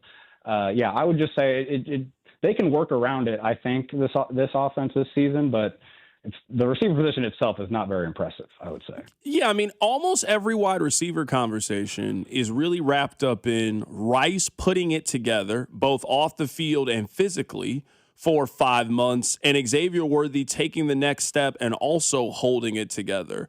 Like, there's some rooms that you feel pretty confident in, and you don't have to kind of do a version of mental gymnastics. When it comes to their wide receivers, I mean, almost every single person in that room has to prove something. Rice has to prove he can stay healthy. Worthy has to prove he can stay healthy and take that next step. Cyrus Allen's never played in the NFL before. We like Tyquan Thornton. Tyquan Thornton got 12 targets the final 2 months of the season last year with Kansas City. Like, you just want a little bit more certainty from a room, and that's just not what this wide receiver room is going to provide heading into the year. Yeah, because I'll admit that, like, if we're talking about this group and they're playing at the peak of their powers, when you're talking about Rice, Worthy, Thornton, and what I guess we've seen out of Allen so far, like, it can be a good group. But yeah, like, that's why I say the fragility just comes to mind, especially, just with Worthy being that downfield threat. Like, he can really, I think the ideal offense looks like Worthy, Thornton attacking downfield, and Kelsey and Rice really just finding ways to get open underneath. And then obviously now with Walker as that outlet, there's a lot there. I mean, they can really succeed if everyone stays healthy, as everyone stays on the field. It's just one, I feel like it's one injury here or there, and all of a sudden it could fall apart pretty quick for the offense. So that's where fragile comes into it. But man, if they really, work the screen game this year, work the play action game this year, just get defense a little, on their toes a little more, or on their heels, I should say, a little more. That was not happening the past few years. Their offense was so predictable. I think just the coaching tweaks, Chad O'Shea being the receivers coach instead of who it was before. I think those things can add up and make it better than it looks right now, for sure. I'm confident in that. It's just it depends on them staying on the field, I would say. How confident you are in this team's pass rush, or that they have enough once the season gets here?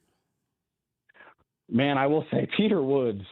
I mean, he flashes and he does, bull in a china shop is kind of the way it feels right now, where, he's just flying off the ball and just a handful for any of the line. I mean, when he goes against the starting line, it's just you're seeing Creed and Kingsley kind of, trying to get their feet again, because he's just kind of getting in their space and getting them upfield. I mean, if he can really, put together a impressive rookie campaign, I mean, that just opens up so much for guys like Karlaftis and Thomas, obviously, another rookie himself, but, and then obviously Jones. I mean, the thing with Jones is if Peter Woods can play his 3 technique position on the early downs and save Jones for pass downs, like if you get a fresh Jones all game on those pass rush downs and you don't feel the loss on the early downs, man, like it could really make this defense just step up, just because you have a fresh, again, I think Jones still can be like an all-pro level talent. I think he's just, it doesn't come in every play of the game now. He's getting a little older, so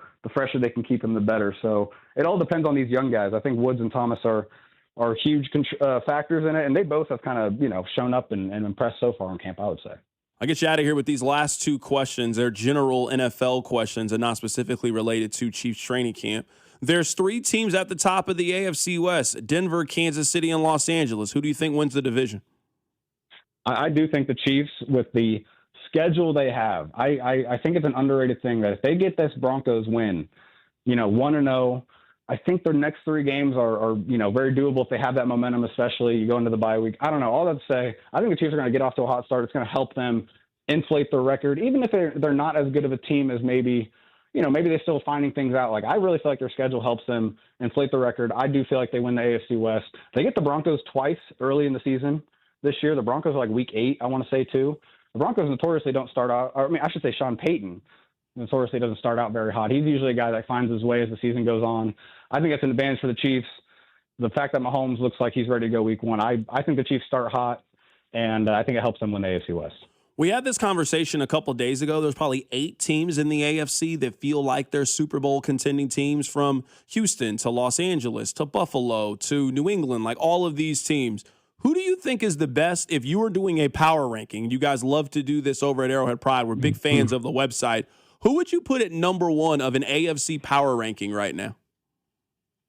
Yeah, it's definitely not the team that went to the Super Bowl last year. I don't think the Patriots are that level of team. The AFC was just kind of such in a weird spot last year. That's a good question, because the teams you think about got new coaches, right? The Bills and the Ravens are both dealing with new head coaches, and you do get like a new coach bump a little bit sometimes. But, I think that maybe starts with the start of the season and not throughout I don't know. You ask me. Like, I trust that the Chiefs made the right moves to correct what they did wrong last year. It looked awful last year, and so I understand why they are so underrated. But you ask me, they changed the offensive coaching staff, which they absolutely needed to do. They get more talent in the run game. I feel like the Chiefs are absolutely the team to beat in the AFC again. Now that Mahomes Mahomes was the only question to me. So if you're asking me, there's a lot of questions with the other AFC powerhouses. Give me the Chiefs as the team to beat in the AFC. That is Ron Kopp joining us on the show. He's with Arrowhead Pride. He is now the editor-in-chief of that website. It is still my favorite Chiefs website. I go on there every day to just get a temperature of what Chiefs fans are talking about. Appreciate I don't think there is yes, sir. Yeah, I don't think there's a better website for it. So we love Arrowhead Pride here on the show. We appreciate you guys. Thanks, Ron. Yes, sir. Thanks, C-Dot. Absolutely, man. Of course. That is Ron Kopp. He is with Arrowhead Pride. I love Ron, so I don't mean this as a negative, but we think the editor-in-chief at Arrowhead Pride was picking the Chargers to be the favorite in the AFC. We think he was picking Buffalo. I don't know if they'll let you do that job. He might get that call from SB Nation immediately, Rob. Hey, this might not be working out. You're not doing what we need you to do there, though. Shout out to Ron Kopp there, who covers the Chiefs for Arrowhead Pride. Someone just sent this in. If there are 8 Super Bowl contenders in the AFC, then it's as wide open as it's ever been. I'd 100% agree with you. That's why at least I've tried to maintain this. I can't tell you you're wrong in the AFC. I might not agree with the team that you pick for various reasons, but with how the AFC is right now, I can't tell you that you're wrong. If you still like New England and feel that they were a year ahead of schedule and now them going to get A.J. Brown is the difference maker, I can't tell you that you're wrong. If you like Houston the way that Rob does and really likes their roster and thinks they are C.J. Stroud consistency away from being the best team in the AFC, also can't tell you that you're incorrect. If Ron really likes Kansas City because Mahomes is back healthy and feels they've corrected some of the mistakes that they made last season, I cannot tell you that you are wrong heading into it. That's just how the AFC feels right now. There is no best team, and your guess is just as good as mine, and I think that's going to make for a very exciting run. Now, it's going to be one of those things, and we all are going to do it. There's going to be a team that we all fall in love with in week 4 that ends up fading. There's going to be a team that starts off 3-1, but it doesn't feel very real to us, and ultimately we think it's going to come crashing down. We are going to go through the full wave of emotions, I think, in the AFC. I don't see the NFC being as volatile as I expect the AFC to be. Because of that volatility, I don't know that, at least for me, I'm going to play the schedule game with the AFC. You know how that's what we do. Everyone thinks, the flavor of the month is this team. Oh, that's definitely going to be the case. But they're 3-1, and their one loss is to Vegas. How dare they lose to Vegas? If they're real, they would definitely beat Vegas. I think there are 8 Super Bowl contenders in the AFC, And I think there are 12 teams in the AFC that could beat anyone on any given day. Like outside of the Browns, Jets, and Dolphins, I think if any team took an L in the AFC and they cross in an inter-conference matchup, it wouldn't shock me. Like, I think the Chiefs are going to beat the Raiders. I think it's week 3 or week 4, whatever that game is. But you're telling me you'd be stunned, fall out of your chair, I can't believe it, if Fernando Mendoza's the goods, the Super Bowl winning offensive coordinator got the most out of him, and suddenly the Raiders look viable? That wouldn't stun me. If the Bills trip up against, I don't know, the Steelers, would I be like, how? I can't believe it. You can't be a real contender and lose the Steelers. Like, I think you're going to see parity at the highest level this year in the AFC, and there are going to be spurts, 4-game windows where one team looks like world beaters, and then 3 weeks later, that same team is going to trip on themselves against the Jets, and we're going to say, I don't understand it. It's going to be very fun to watch this year in the AFC. I want to talk about this for just a little bit. Rob, I understand that we can't do this for very long. I also don't think that we should do it for very long, but I think it's really, really important to have these kind of conversations. Have you ever been in a relationship with somebody and you try to have a very reasonable conversation with that person? Hey, I want to talk to you about something in the way that I've been feeling. And in the course of that conversation, they took your very serious conversation and then blew it up to an extreme, and it became so exhausting to talk about it. You just said, you know what? Don't worry about it. And it then discouraged you from having those kinds of conversations.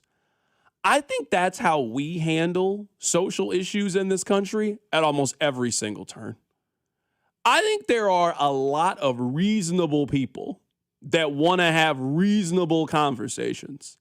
And too many times, the conversations usually get hijacked by the extreme on both sides. This is not me telling you one side's better than the other. No.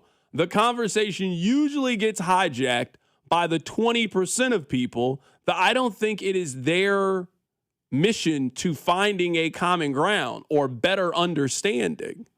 So whenever certain topics come up that have to be discussed with a certain level of nuance and care and consideration, quite frankly, I don't think that those people are capable of having those conversations. So when we allow those people to be the thought makers and the thought curators when it comes to this, it creates the discourse that we have on almost every single issue that happens in American society. So you guys are aware of what's happening right now in the WNBA. We don't have to rehash it. They released a statement regarding all of the conversations that have been happening. Their statement reads as this: to everyone who loves this game, the WNBA players represent 200 plus individuals with different lived experiences, cultures, lifestyles, opinions. We embrace justice, equity, diversity, inclusion. Those are values that unite this union and allow it to protect women's sports while creating transformational change. Hate, abuse, demonization of any people or group of people, including transgendered people, only fuel and fear division and harm. We will continue to have these hard conversations, but we will not be used as political pawns. I would say to most reasonable people, that is a fair statement. But I also think we have to acknowledge that that is not how the conversation that is currently happening in that sport, that's not how it's been handled. Today, a former NBA player, he played in the NBA for a prolonged period of time, today declared for the WNBA. Like, what are we doing here? I don't know how this is meaningful to the conversation in any way. I don't know how it's productive in any way. And what frustrates me is that we have allowed these people who create such extremes to then have such power to then dominate the conversation, when in my opinion, they do not want the same thing that I think most reasonable people want. I don't think anybody is on the side of, you were an NBA player from 2011 until 2022, and now you want to play in the WNBA. I don't think anybody is on that side reasonably. Like, why is this a conversation that we are even having? And it is such a WNBA conversation that yesterday I watched probably the last 8 minutes of it. Probably the best game of their season. The Indiana Fever playing the Las Vegas Aces. You got Caitlin Clark going up against Asia Wilson. Caitlin Clark misses 2 free throws. She could have won the game. They were up 72-75. She misses 2 free throws. The Aces hit a 3 to send it to overtime. Caitlin Clark has the ball at the end of the game, chance to win. It's an exciting game. It's one of the best games they've had this season. Maybe one of the best games they've had in the history of the WNBA. And the next day, the conversation is that an NBA player is declaring for the WNBA. It's just so much nonsense. Maybe you guys are mad that we had this conversation. I'm not telling you which way to think on this subject. You know what I learned a long time ago? Some of these topics, I just have these conversations with my friends because we all know where these conversations and the place and understanding. I don't think that we are capable as Americans of having these kind of productive conversations in public anymore. Look at what's happening right now in the WNBA. You got NBA players declaring for the WNBA. We are not capable of having these conversations in any meaningful fashion at all. It's so bad. Keep it right here, it's The Drive. Your home for all things Chiefs football and Royals baseball. I'm a professional complainer. Is The Drive with Carrington Harrison on 96.5 The Fan. Hey, baseball fans. Think you know who's going to hit a homer today? Well, FanDuel's giving you a free chance to call your shot with Daily Dingers. Joining in on the action is easy. Just make your free pick on who's hitting a home run in their game, and if you're right, you'll get a profit boost to use on your next bet for a chance at even extra winnings. You've got nothing to lose, but you have a lot to gain. And you can make your free pick every day during the MLB season. It's just another way that FanDuel is your home for the home runs. Ready to play your game today? Join in on all the action at FanDuel.com/local. That's FanDuel.com/local to play Daily Dingers and make your free pick on who's hitting a homer. Swing for the fences on FanDuel, an official partner of Major League Baseball and 96.5 The Fan. 21 and present in Missouri. No purchase necessary. Opt-in required. Bonus issued as non-withdrawable profit boost tokens. Restrictions apply, including any token expiration and max wager amount. See terms at sportsbook.fanduel.com. Gambling problem? Call 1-800-GAMBLER. You're listening to 96.5 The Fan from the DM Injury Law Studios. Mike's got this. Car, truck, or motorcycle wreck? Remember, Mike's got this. 816-888-7500. Mike's got this. Man, that was the insurance company again. What'd they say?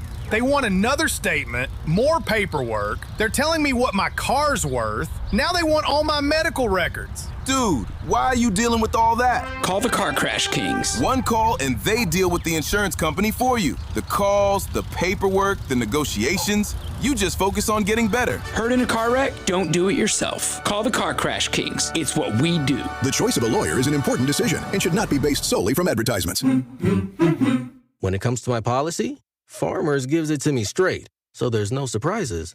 It's your coverage. You should never be confused. You hear that? An insurance provider with a conscience. We're a choir, but yes, we have that too. Straightforward coverage you can literally understand. That's what you get when you have Farmers. Bum, ba, bum, bum, bum, bum. Learn more at farmers.com. Underwritten by Farmers Truck or Fire Insurance Exchanges or Affiliate. Products not available in every state. Hi, I'm Carter. And I'm Charlie. We'd like to share a quick story about a homeowner named Jack. Jack had a home he needed to sell fast. And Jack thought he had it all figured out. So Jack talked to multiple cash buyers. Jack chose the highest offer. But the day before closing, guess what? The buyer backed out. Leaving Jack with the moving truck all packed in the driveway and not sure what to do. Jack learned the hard way that the highest offer isn't always the right offer. Jack got suckered. Make sure you aren't hung out to dry. Call our dad at Rex Buys KC. Our dad is local, he knows Kansas City, and he actually closes deals. No repairs, no fees, no showings, no surprises. Just a fair cash offer and a smooth process. Now, don't be like Jack. Call 816-330-6000 or visit rexbuyskc.com. Rex Buys KC, helping people make smart choices one home at a time. Did you hear? Allstate car insurance now costs even less. So when you bundle with home, you can save even more. Check Allstate first to bundle and save with a new lower auto rate. You're in good hands with Allstate. Not available in every state. Only applicable for new auto insurance business. Rates will vary by several factors, including how you purchase the policy. Potential savings may vary. Allstate North American Insurance Company and affiliates, Northbrook, Illinois. Liberty Mutual customizes your car and home insurance. And now we're customizing this ad for your morning commute to wake you up, which could help your driving. Science says that stimulating the brain increases alertness. So here's a pop quiz. How many months have 28 days? What gets wetter as it dries? What has keys but can't open locks? If you don't want to hear the answers, turn off this Liberty Mutual ad now. 12 months, a towel, piano. Enjoy being fully alert. Liberty, liberty, liberty, liberty. Tune in for the Fan Club Fridays at 1 o'clock with Cody and Gold, presented by Circus Sports. Want your shot at $30 million in guaranteed prizes? Enter one of Circus Sports' premier football contests. Visit circusports.com for details. Enter in Nevada. Play from anywhere. 96.5 The Fan. Here's your traffic report on 96.5 The Fan. Brought to you by SWL Injury Law, the Car Crash Kings. It's what they do. Visit SWLinjurylaw.com. Crash cleanup. This is going to be on 9 headed north as you approach 10th Avenue. Big backups. I see a lot of red in the area. And then you've got still working is the exit ramp right lane blocked from 435 south to 70. Scoot to the left to get by here. I'm Val with traffic on 96.5 The Fan.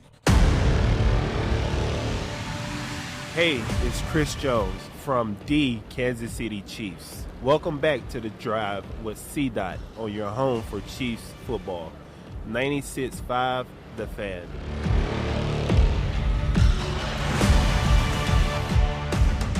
I'm just starting to be frustrated by everybody.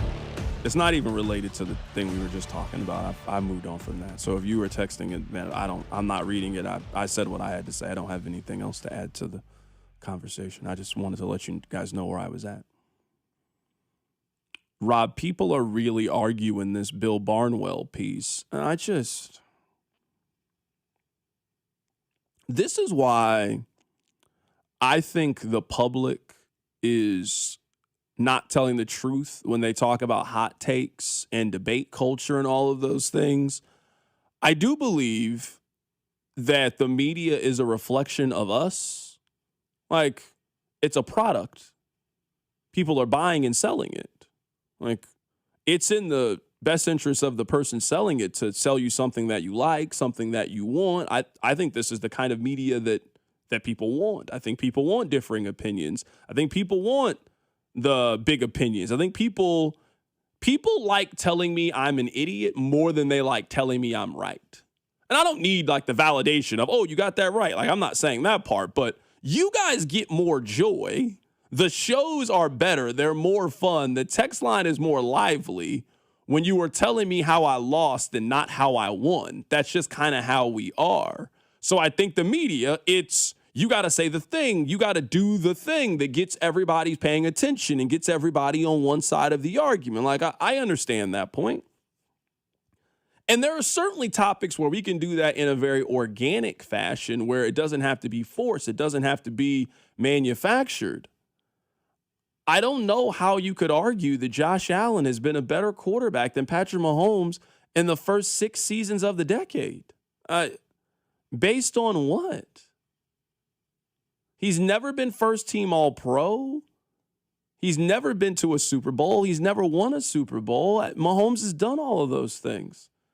There is nothing Josh Allen has done aside from rushing touchdowns. There's nothing he's done in his career that Patrick Mahomes hasn't accomplished at a higher success rate than he has. So why are we having the conversation that he's been the best quarterback in the decade so far? He hasn't been. There's nothing wrong with being number 2. There really is nothing wrong with being number 2. I don't know this to be a fact, but I feel pretty strongly about it. I'm assuming that Starbucks is bigger and more successful than Dunkin' Donuts. I'm also going to guess that if you're the CEO of Dunkin' Donuts, you live a pretty amazing life. I'm just going to guess. I don't know.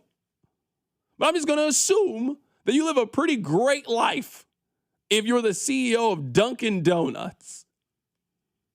I don't know what the most popular pizza place is. Maybe it's Pizza Hut. Maybe it's Domino's. I don't know. I'm assuming if you're the CEO of the other one, life's going good for you. Things seem to be great for Josh Allen. He's been on the cover of Madden. He's won an NFL MVP. He's dating an international superstar. They're married now, I believe. You're living a great life.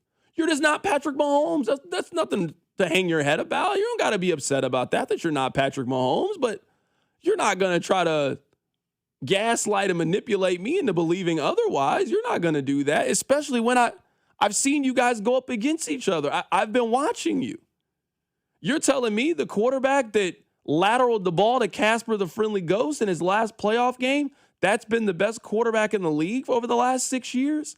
You're going to tell me the same quarterback that couldn't take his team down the field in the end zone on the road against Kansas City, he's the best quarterback? Or the same one who had to settle for a 43-yard Tyler Bass field goal that he missed? That guy's been the best? No, like what? I don't know why we're so afraid as a sports media to tell Josh Allen the same thing we tell everybody else. This is not how we treat NBA players. We tell NBA players to go get it. Oh, you don't got a ring. Ha, ha, ha. That's what we tell you. Why are we so afraid to say that to Josh Allen? What makes Josh Allen different than James Harden? What makes Josh Allen different than Chris Paul or Russell Westbrook? This is not how we discuss Russell Westbrook. What are we doing? Kevin Durant got 2 rings. We don't even give him full credit for those rings. We do not talk about other players the way we talk about Josh Allen. I don't get it. I don't understand it. I'm sitting here seeing, because Nick was like, having a little fun with it. Nick. And I'm seeing people are arguing with them. Like, what is there to argue? Your guy hasn't been the best. That's okay. He's been second. Nothing wrong with being number 2. There's nothing wrong with that. I mean, Katy Perry's had a phenomenal career. Rob, I love Katy Perry. She ain't Taylor Swift. I mean, she dates a famous person, not as famous as Taylor Swift's husband. She's got hit records. She ain't got anti-hero. She not doing football stadium concerts. She was doing a residency in Vegas at Planet Hollywood last time I was there. She ain't Taylor Swift. I don't know why we're afraid to tell Josh Allen this. I've never understood it. It just is so confusing to me. I don't understand either. I also feel like, and I don't want this to come off like I'm standing for Bill Barnwell. I feel like the phrasing on that little blurb is the real problem here. Because the actual piece itself and everything about the piece should not have been this level of news making. He has Josh Allen in the Hall of Fame. I have Josh Allen in the Hall of Fame. He says Josh Allen's probably going to win an all-decade quarterback. You and I both think he'll probably be an all-decade quarterback guy. But the phrasing on his blurb made it seem like Josh Allen is a lock and we'll see on Patrick Mahomes, which is obviously wrong. It's obviously incorrect.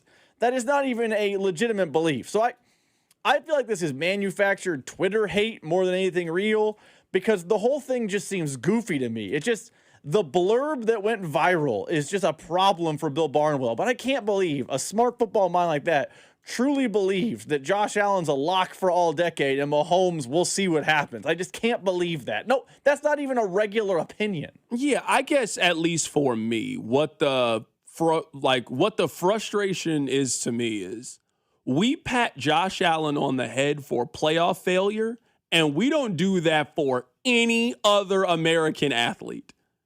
Name the NBA player that has come up as routinely short in the postseason the way that Josh Allen does, and we pat that guy on the head.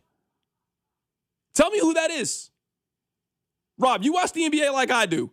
Tell me the NBA player that for the last 5 years has contributed greatly to their team being eliminated, and we keep patting you on the head and we're saying, hey, you know what? I mean, one day you'll win. One day you'll figure it out. That's not how we do this. We don't do this with baseball players. That's not how we talked about Alex Rodriguez. It's just something about Josh Allen. I don't get it. I don't know. You want to talk about living off the past? Josh Allen continues to live off that 13 seconds and the disappointment of his team didn't get the ball back. He's been living off that story for 4 years, when every year since then, every year he has contributed to them losing at the end of it. Somebody said Joel Embiid. You can't watch the NBA if you think that Joel Embiid gets treated the same way that Josh Allen does. You can't be watching the NBA if you think that. Someone said Charles Barkley. No, Charles Barkley's a punchline on that show because of that. All the time. That's all the time. That's Shaq's only basketball point. I have a title and you don't. All the time. Literally all the time. That's all they tell Chuck. His whole beef with Draymond is based off of that. Like, no, we don't do this with anybody. We don't baby anybody else. We tell you, especially if you think you the guy, we tell you to go get it if you think you're the best. People talk about Josh Allen like he is the best. Not one of the best. We talk about him like he is the best, is how we talk about him. Well, you got to be the best when it counts. You don't get bonus points for being the best against the Dolphins in your division in October. You don't get the championship belt for beating Patrick Mahomes in week 7. That's not how this works. You've never done it when it matters. Once. What's the most meaningful win of Josh Allen's career? Win. I'm not talking about appearance. I'm talking, what's the biggest win in Josh Allen's career? It honestly is probably the game in which, remember, the Ravens, Lamar took them down. Remember that? Lamar took them down the field. Lamar took them down the field. They scored a touchdown. They then threw it to Mark Andrews, and Mark Andrews dropped it. People crush Lamar in ways they don't with Josh Allen. I don't understand. He's been the best quarterback of the last 6 years? Okay, I strongly disagree. That's how I put it. I strongly disagree. All right, coming up on the other side, can we have a little bit of fun? We already talked a smidge of politics earlier. Why don't we continue it? Because you know what? Every day, the more and more I live in Kansas City, Missouri, I'm starting to realize why the Chiefs are moving. I'll explain. Keep it right here. It's The Drive. You're listening to The Drive with prominent Mizzou fan Carrington Harrison. I support Kansas. I want Kansas to win. On 96.5, The Fan. I'm Bob Burke, founder and chairman of Burke America Parts Group, a family of brands that includes RepairClinic.com, an appliance and HVAC parts solution company that's grown into an international brand. Before AmericanEagle.com, we partially launched a new technology platform developed by another firm. American Eagle helped take our technology to a whole new level with digital marketing, software development, and business insights into our key markets, appliances, HVAC, and outdoor power equipment, and did so both on time and on budget. AmericanEagle.com has the resources, experience, and talent needed to produce solutions. Our new technology platform, developed by AmericanEagle.com, has produced tremendous results with higher traffic, conversion, engagement, and online revenue. If you have any home repairs you need to take care of, check us out at RepairClinic.com. If you need a world-class website or technology project, then I would highly recommend AmericanEagle.com. Call AmericanEagle.com at 773-NETWORK. That's AmericanEagle.com, 773-NETWORK. Fanatic Sportsbook makes every baseball game day this season hit harder. Swing for the fences with long ball jackpots. Just pick the player who hits the longest homer of the day to win a share of $50K in fan cash. Every day brings a new shot to win. Customers also get baseball profit boosts every game day. And your bets earn you fan cash, win or lose. To spend on merch, tickets, exclusive experiences, and more. Go deep this baseball season and download Fanatic Sportsbook today for the best baseball betting experience each and every game day. Fanatic Sportsbook. Winning hits different here. Must be 21 plus. Gambling problem? Call 1-800-GAMBLER or 1-800-MyReset. CT call 888-789-7777. MA call 800-327-5050. NY call 877-8-HOPE-NY. MD visit mdgamblinghelp.org. Offer not available in all states. Terms apply. See Fanatic Sportsbook app. The Advent Health Championship is Casey's only PGA Tour event. Whether you're a golfer or you just want to be part of the fun, family-friendly event, see the future stars of the PGA Tour at Blue Hills Country Club, August 20th through 23rd. Ticket information at adventhealthchampionship.com. Someone had a birthday. Yep, 50. Can't believe it. 50 years of wisdom. Great segue. We have a health reminder from the CDC. Pneumococcal vaccination is recommended for adults 50 or older. Says here, we're over 6 times more likely to be hospitalized with pneumococcal pneumonia than adults under 50. I don't love those odds. Same. Look what I found. Pfizer's Prevnar 20 is proven to help protect adults against pneumococcal pneumonia and invasive pneumococcal disease in just one dose, and millions have already gotten it. Continued approval may depend on a supportive study. Don't get Prevnar 20 if you have a severe allergy to its ingredients. A weakened immune system may lower your response. Common side effects include injection site pain and swelling, fatigue, headache, muscle, and joint pain. For full prescribing information, please call 1-855-213-2138. Visit Prevnar20.com or talk to your doctor or pharmacist. I'm on Prevnar20.com now, scheduling my appointment. Good idea. And happy 50th. This is the story of the one who keeps multiple buildings running smoothly day after day. Plumbing that flows, HVAC that hums, cleaning supplies that keep surfaces sparkling. That's why she counts on Grainger. With easy reordering online and 24/7 support, Grainger helps her keep the products she needs on hand. So shelves stay stocked and buildings stay ready. Call 1-800-GRAINGER, click Grainger.com, or just stop by. Grainger, for the ones who get it done. There's only one Ozempic. Hello, I'm Ozempic. Because this ad is 30 seconds, I can't get into everything I'm FDA approved to do, so I'm just going to play my jingle again. But first, ask your doctor about which FDA approved uses of me, the Ozempic pen, may be right for you. Call 1-833-OZEMPIC or visit Ozempic.com to view the medication guide and learn more about Ozempic semaglutide injection, 2 milligrams. Only Novo Nordisk makes FDA approved Ozempic. Now here's that jingle again. There's only one Ozempic. Here's your traffic report on 96.5 The Fan. Brought to you by SWL Injury Law, the Car Crash Kings. It's what they do. Visit SWLinjurylaw.com. Crash cleanup. This is going to be on 9 headed north as you approach 10th Avenue. Big backups. I see a lot of red in the area. And then you've got still working is the exit ramp right lane blocked from 435 south to 70. Scoot to the left to get by here. I'm Val with traffic on 96.5 The Fan. Subscribe to 96.5 The Fan on YouTube to watch the show from wherever you are.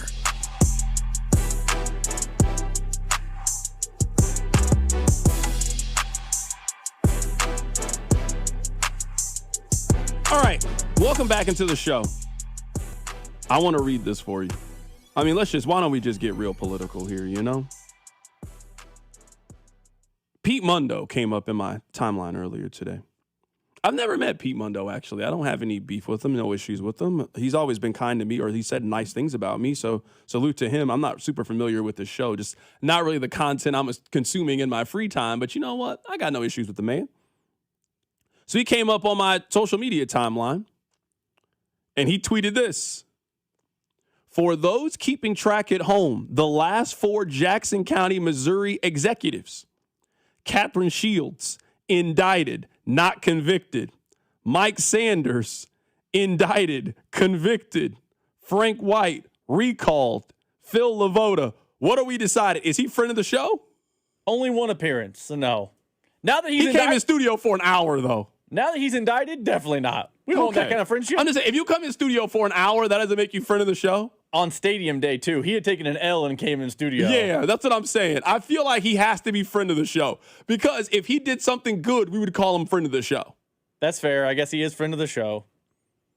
So Catherine Shields, indicted. Mike Sanders, indicted. Frank White, recalled. Phil Lavoda, indicted. These are the people we have in charge of running our county? Rob, tell me every day that we get more and more information, you don't better understand the decision of the Kansas City Chiefs. Because you got to think, the city of Kansas City are the Chiefs. They're not just talking to the city. They're talking to the city, they're talking to the county, and they're talking to the state. They got to talk to 3 different people who all seem to be on different sides of the coin. We know Frank was on a different side. Now I'm starting to see why you guys are so mad about your property taxes. These are the people. They was using your property taxes to pay lawyer fees, allegedly. These are the people we got running things over here? Are these the people we got to trust with the plan for the Truman Sports Complex when there's no teams? These are the people we got in charge of it? These people are the crooks. More and more, I understand. You know, you don't get it. I'm serious. You don't get it. Like, you don't understand. Like when you hear it, you're like, oh, okay. It has to be clear to you at that point. It has to be clear. I can just understand. One day, this is what I'm guessing. This is just pure guess on my part. One day, in a private moment, Clark Hunt was sitting there. Mark Donovan was sitting there. A couple other people that these are the only people in the world they'd be having this conversation with. Not your wife, not your girlfriend. You only having it with the people in this room. They were probably sipping a level of alcohol. You can't pronounce the name of it, and you certainly can't afford it. I mean, they sipping the finest of the finest. I'm talking about a bottle of wine from 1912. And they were sitting around and they were drinking maybe a little wine, a little bourbon, a little scotch. And I think Clark looked at Mark Donovan and was like, you know what? What do you think, man? It's just us here. Hand me that Cuban out of that human. Hand me the Cuban right there. Cut it up for him, lit it for him. They're having a great time in this room. They definitely have someone do that for them. Yeah. Oh, you think Clark's ever cut a cigar? Absolutely not. They were having a great time. Like, what do you want to do? And I think Mark Donovan looked at Clark Hunt and said, I don't want to talk to the people from Jackson County anymore. I think Clark looked at him and said, you know what? You're right. Me too. I'm done talking to them. I'm done talking to them. Call up Kansas. Let's get a deal done. I think that's what happened. Like, I don't know how you can hear that and hear the last 10 years of Jackson County executives, and then you trusted them to be able to pull off keeping an NFL team. They don't have their own blanket order. It makes sense why you lost. It makes sense. I get it. It is very clear how they lost. So I told you this from the beginning. You guys think it's because we're friends. I don't think the mayor is the reason that the Chiefs moved. I think it's the people of Jackson County. I think it's the people that run Jackson County. I could understand how if you're the Royals or the Chiefs, you just don't want to deal with them anymore. So when it came to the Royals, the city of Missouri, we're not letting you be part of these conversations anymore. You've messed it up enough. Sit over there. Have you ever let your kids do something and then you just stop it? Okay, just hand it to me. Go sit down. Go play Minecraft. You've done enough. Let me fix it. That's what I think happened. That's what I think the city did when it came to the Royals. And the Chiefs, I think they just woke up one day and said, I don't want to do that with you guys anymore. I don't want to be a part of this anymore. I think to that point, I think now, and this is a working theory, but I had this theory before, and I think it's been solidified over time. I think the Chiefs and the Royals were willing to listen to Jackson County until the absolute 11th hour. But every time they talked to them, it was just, what are we doing here?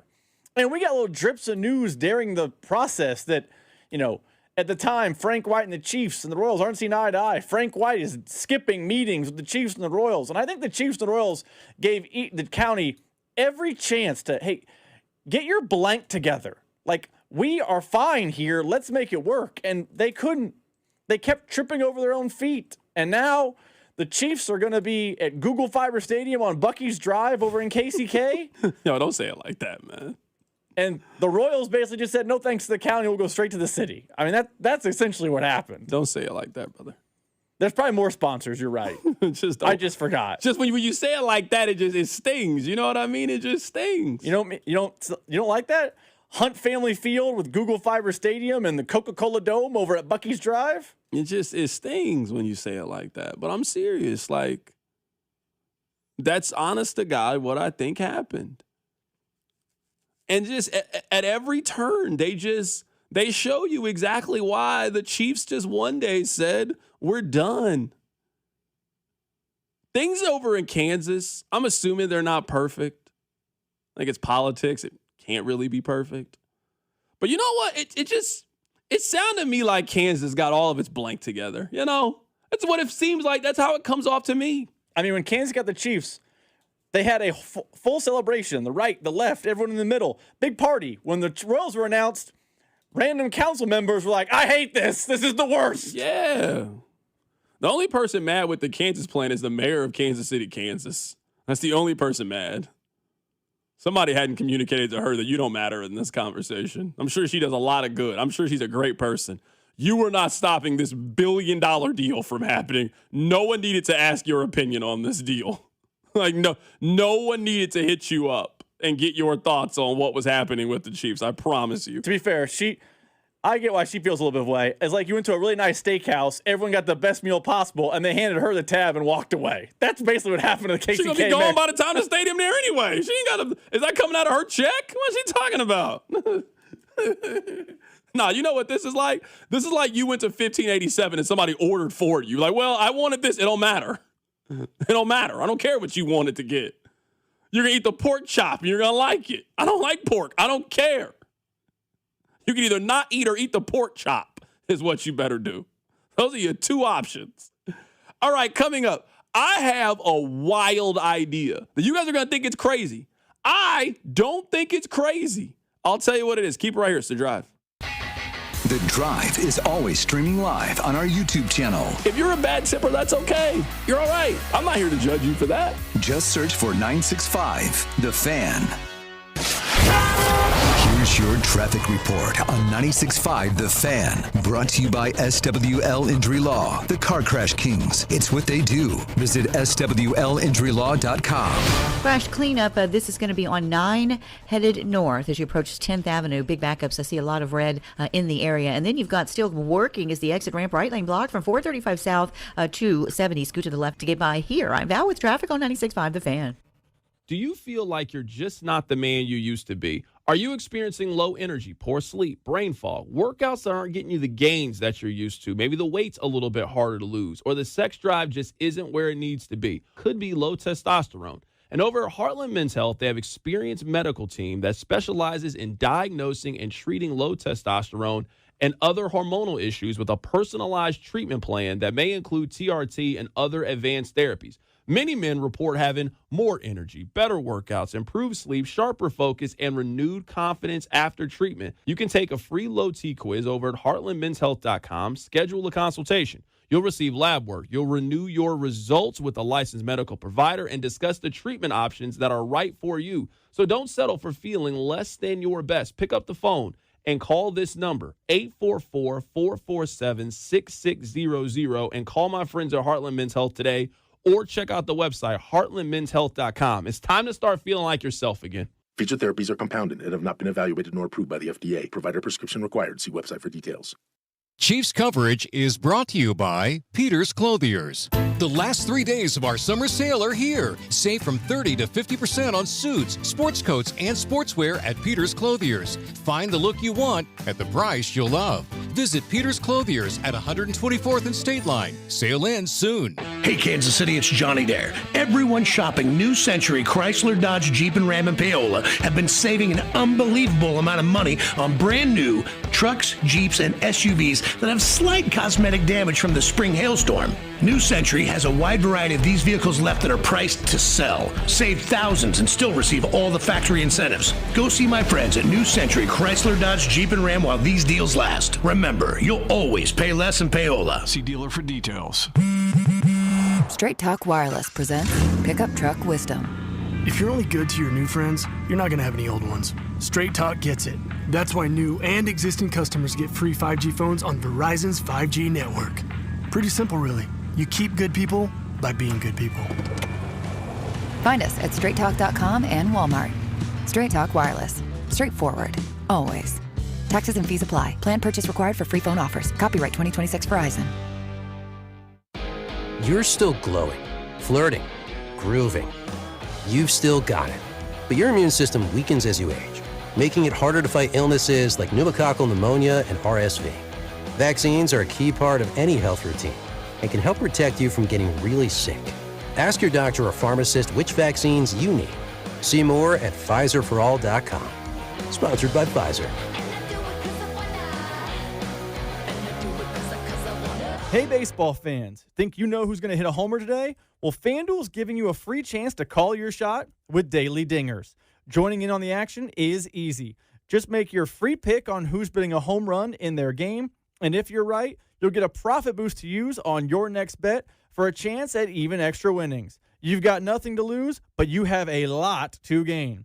And you can make your free pick every day during the MLB season. It's just another way that FanDuel is your home for the home runs. Ready to play your game today? Join in on all the action at FanDuel.com/local. That's FanDuel.com/local to play daily dingers and make your free pick on who's hitting a homer. Swing for the fences on FanDuel, an official partner of Major League Baseball and 96.5 The Fan. 21 and present in Missouri. No purchase necessary. Opt-in required.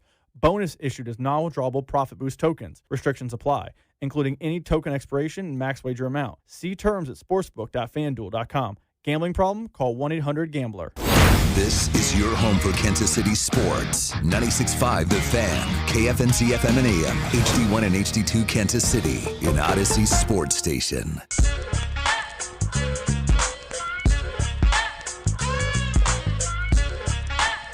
All right. You guys might think that these opinions are crazy, but I don't think they're crazy. And one of the joys when you have your own radio show is you can share your own opinions. These are my 3 opinions. They're all about one player. Number 1, I'm here to tell you right now that it is probably never going to happen for Brashard Smith. Ever. He couldn't play in last year's running back room. And last year's running back room has a guy that their leading rusher is unemployed right now. That was a bad room.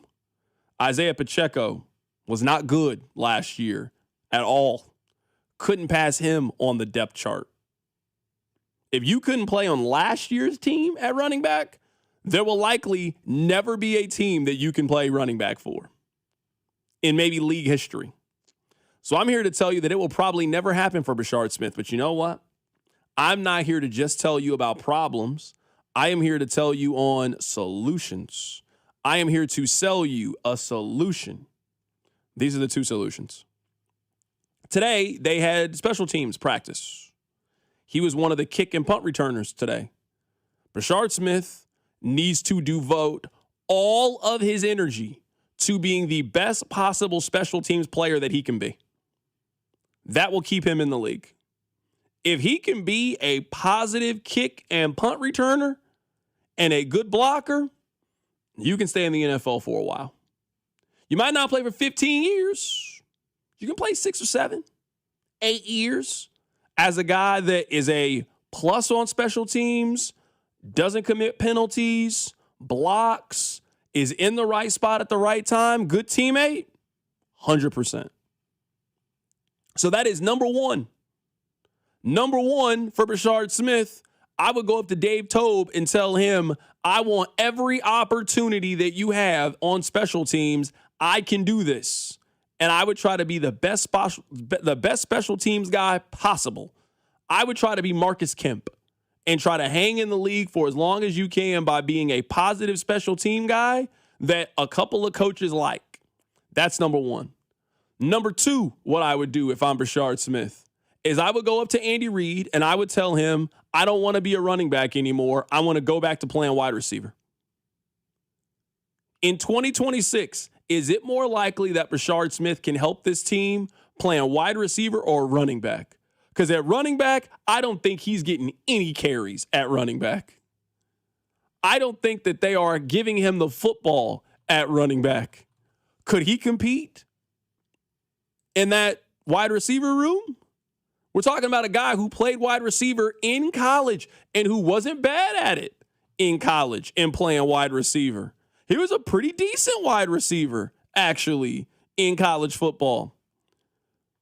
Could you see a scenario in which that guy makes the transition and then goes back to playing wide receiver and trying to be a dynamic slot receiver, trying to be this team's 4th or 5th receiver and catching on that way? He has so much more opportunity on this team at wide receiver than he would at running back. If I was his agent, those would be the 2 things I'm telling him right now. A, let's get you out of that running back room. It's too crowded now. It wasn't crowded before. It's crowded now. They don't even talk about Brashard Smith anymore. It doesn't even come up anymore. It's over. They got Kenneth Walker. They got DeMercado. They got Emmett Johnson. They got that handled over on that side. So your chances of playing running back for the Chiefs is over. You need to focus in on trying to be the best special teams guy that you can be and be a kick returner, punt returner, gunner. You need to be all of those things. And right now, I want you to go tell Andy Reid that you're done playing running back and you want to go play wide receiver and see if you can do it and see if they'll let you try it. And you know the offense, you know the drills, you want to try it from there, and you think you can do this. You think you can handle it. That's the advice I would try to get Bashard Smith to be on the field to try to salvage that draft pick. Again, it's a 7th-round pick. Him missing is not the worst thing in the world.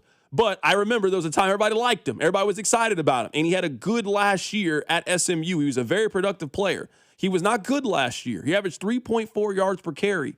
And they have replaced him 3 separate times this offseason. He has no value on this team. He cannot help this year's team. He can maybe help in the ways I just gave you.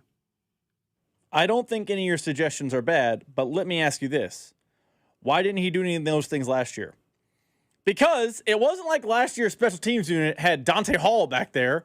Why didn't he at some point during the season walk to Dave Tope's office and be like, yo, let me your turn. Give me a shot. Nico Remigio might not be it. Give me a chance. Why didn't last year in camp, when he was 3rd on the running back depth chart, he not say, I want more playing time? Dave, what can I do? Hey, can I be a gunner? Can I do this? Because I think your solution is good, but why is he do it? Why would he have waited a year to do it? And at that same point, last year's running back room, bad. You know what else was bad last year? Their wide receiver room. Why didn't he go to Andy Reid and say, hey, I played wide receiver in college. Xavier Worthy's battling injury. Rashee Rice is battling the law. Tyquan Thornton, you don't throw the ball to. Give me some reps. I'll get out there. I'll make some plays. It's week 17 against the Raiders. Who cares what happens? Get me on the field. Why didn't he do those things then? Because if he follows your plan, which I don't think is bad, I still think he's a year late to the party. I still think he'd be behind a lot of guys in the wide receiver room, and he might be behind a lot of guys in the kick returner room too. No, and that's a very fair point. I think last year it was a lot going on. It was a discombobulated year. But you guys keep telling me about the wonders of Chad O'Shea and how having Chad O'Shea now gives you a chance. I mean, you got 2 of the better position coaches in the league. You got the best running back coach in the league, but I don't know if he's giving you the amount of attention that you probably need. That attention is probably going elsewhere. And I would advise Eric Bieniemy, if you're going to pour into anybody, I'd pour into Emmett Johnson. Emmett Johnson might be this team's starter by year 3. Could certainly end up being this team's number 2 last year. So all the game that you got, I would give that to Emmett Johnson. I would pour into him and see what we get from him as a player. I just think they moved over him. Rob, in a college basketball, college football sense, they have recruited over Bashard Smith. And there is no transfer portal. You can't go play for another team. How can you make this work? How can you get the most out of your situation? That's what I would do. Either you got to dominate special teams or you need to go try and switch over to wide receiver, because there is a weakness at wide receiver, and maybe you could help this team, and you've got the skill set to be able to do it. You did it 3 years at a Power 4 school. You can play wide receiver if necessary. All right, a couple of things I want to play for you guys. Here is Dan Orlowski. Now, Rob cut this just because Rob knows this is going to upset you. I don't ask for this kind of stuff. If I know that it's going to cause some friction, I try to stay away from it. But Rob, you know Rob likes to sabotage this show. He broke the app the last couple of days until somebody had to come in and fix it. I haven't seen anybody complain about the app today. And he likes to let you guys know that everybody's not picking the Chiefs. Here's Dan Orlowski. He was on Pat McAfee's show. I think the best team in football that we're not talking about and should be a favorite in the AFC to go to the Super Bowl is Denver Broncos. Hey, ding, ding, ding. I don't understand how, and I have so much love for the Cincinnatis and the Buffaloes and the Baltimores and Kansas Cities, all that. But Denver was the best team in the AFC last year, and Denver's only gotten better with some of their signings and the addition of Waddle. And the fact that they have a third-year quarterback that is coming off of a pretty darn good season, and he was about as clutch as any quarterback in football last year. They're going to have a top 5 offensive line. They've got pieces on the perimeter. They added a receiver that is a vertical juice guy that Bo Nix hasn't had a player like this. They still have Sutton with his frame on the outside. They can run the football. The defense, everybody knows, is absolutely suffocating. You know, Sean Payton, one of the great coaches in the league. I just sit there and say, is Buffalo better than Denver? Not right now. the Chargers better than Denver, not right now. The Chiefs better than Denver. I don't think that it's all that close right now. It could be in November when their young players get some, salt under them. Nobody in the AFC South is as good as them outside of maybe Houston. That was Dan Orlowski talking about the Broncos. Rob, why'd you cut that? I just want to know why today in your day you went and you took time, because I did not tell you to do this, why you went and you found a minute of Dan Orlowski telling you why the Broncos are so good. What are you trying to do? What message are you trying to convey? What are you trying to let the people know?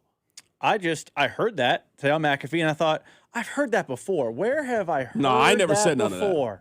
It sounded so familiar. And then I thought, oh, I bet Carrington could use this because I think he's been saying something similar. Now, Dot and Dan Orlowski all on the same page. Dot and Dan. Dot and Dan. That's going to be the name of our show. Yeah. like Mike and Mike. Dot and Dan coming up next.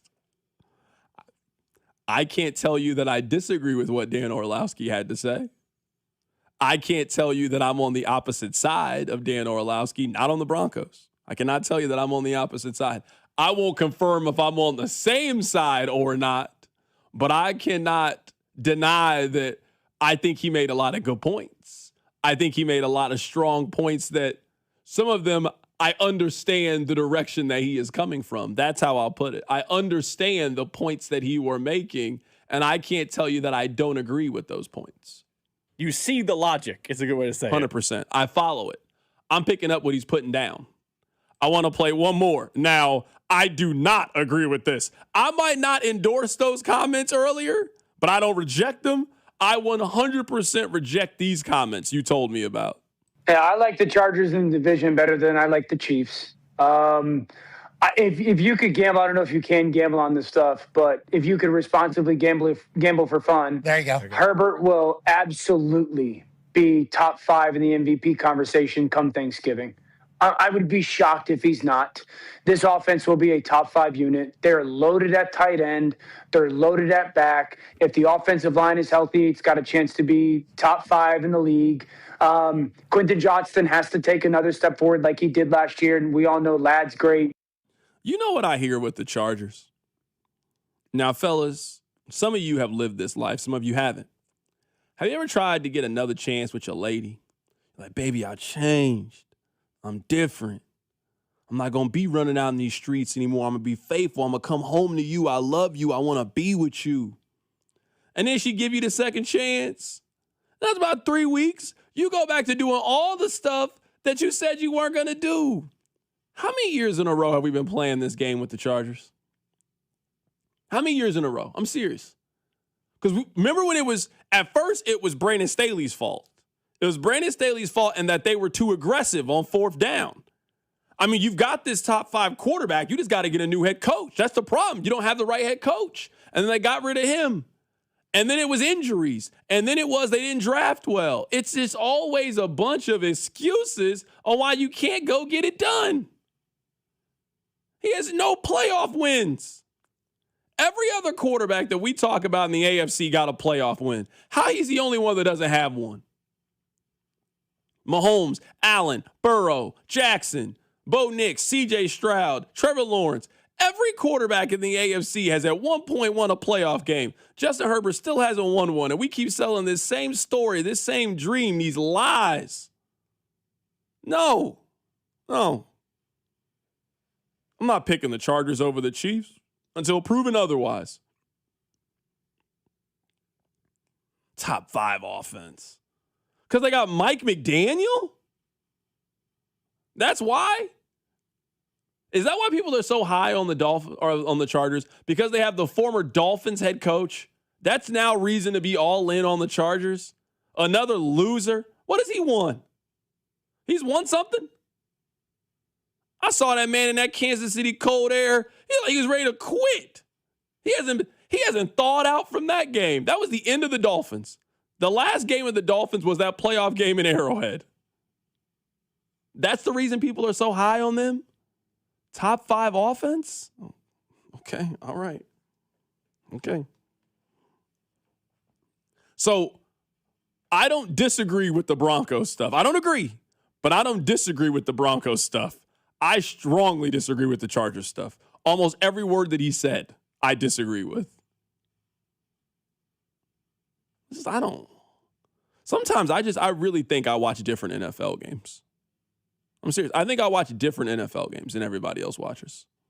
I really think that. Somebody else on the text line says, CDOT, Bo Nix is a system quarterback. He's not a quarterback that can beat an elite defense in the playoffs based on his skill set alone. Yeah, I don't feel that way. I also would just argue, does that make you ineligible from winning a championship?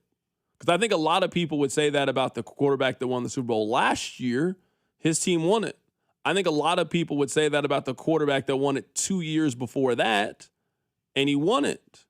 So I think that we put a lot of stock on this system quarterback thing. Like, to me, and maybe this goes counterproductive of what I just had to say about Herbert, like, we can't play I don't believe in Allen, I don't believe in Lamar Jackson. Like, we can't say this, like, one of those guys will likely win the Super Bowl. 2 years ago, Jalen Hurts won the Super Bowl. Last year, Sam Darnold won the Super Bowl. One of the quarterbacks, if it's not Patrick Mahomes or Matthew Stafford, one of those guys that hasn't won before will win eventually. I don't know who it'll be, but it'll be Burrow because he figures out. It'll be Trevor Lawrence. It'll be one of these other guys. So if you're telling me it's Bo Nix and he hasn't shown you that, I guess I would just disagree. I mean, I would just disagree. And I also would say I don't know if you need that superstar, first ballot, Hall of Fame quarterback type. I think the Broncos have enough to win a championship with the guys that they currently have on their roster. I think so too. I think we throw around game manager too much now.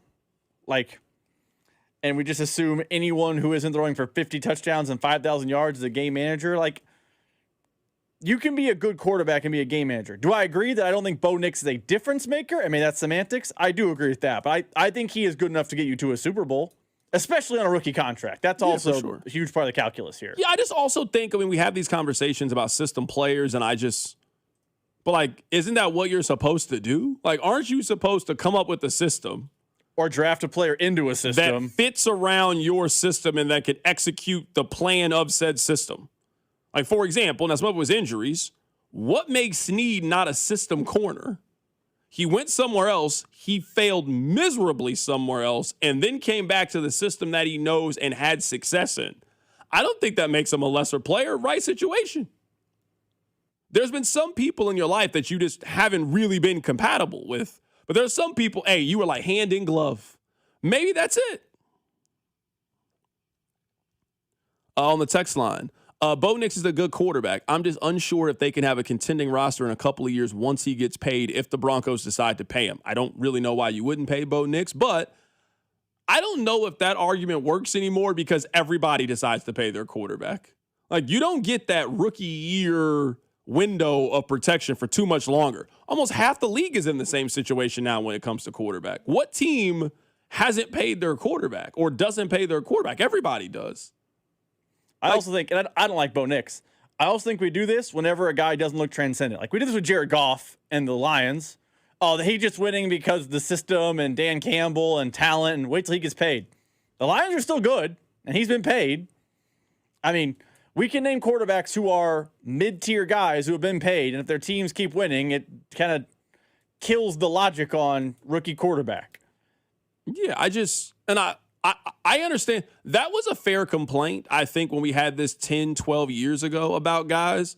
But right now, there's no middle tier on paying your guy. Now, I'm not saying, if you're willing to walk away from somebody, I would have walked away from Tua Tagovailoa. I didn't think he was that guy. Rob, I wouldn't have paid Trevor Lawrence when the Jaguars paid him. There have been times I've been on the opposite side of pay him. Now, I agree with you. It's going to be interesting on what a Bo Nix contract extension looks like. But let's see how this year goes. Let's say Bo Nix goes out there, they win a lot of games, and we'll see. So I certainly understand it. If you're not a Bo Nix believer, I understand why you are not a believer. These numbers do not blow you away. But maybe where I am on the side of Bo Nix is, one thing I do like is quarterback certainty. I like knowing what you got at the position. And I think we know what Bo Nix is. I think he's mobile, think he's tough. I think he makes plays late. I got a good idea of what Bo Nix is, and that encourages. And I'm also interested to see what that looks like this season when you have a true number.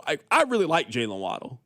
And now you're telling me you give him Waddle so you got Waddle, you got Troy Franklin, and now you got Cortland Sutton. That's your 1, 2, 3. I mean, they got a top 10 wide receiver room in the National Football League. So the Broncos have done to me what you're supposed to do. You've now given your quarterback options and weapons to see if he can take a step forward and see if he can cut down on some of the turnovers and some of the mistakes, up the production a little bit, and kind of take that next step to being one of those guys. We'll find out this year with Bo Nix.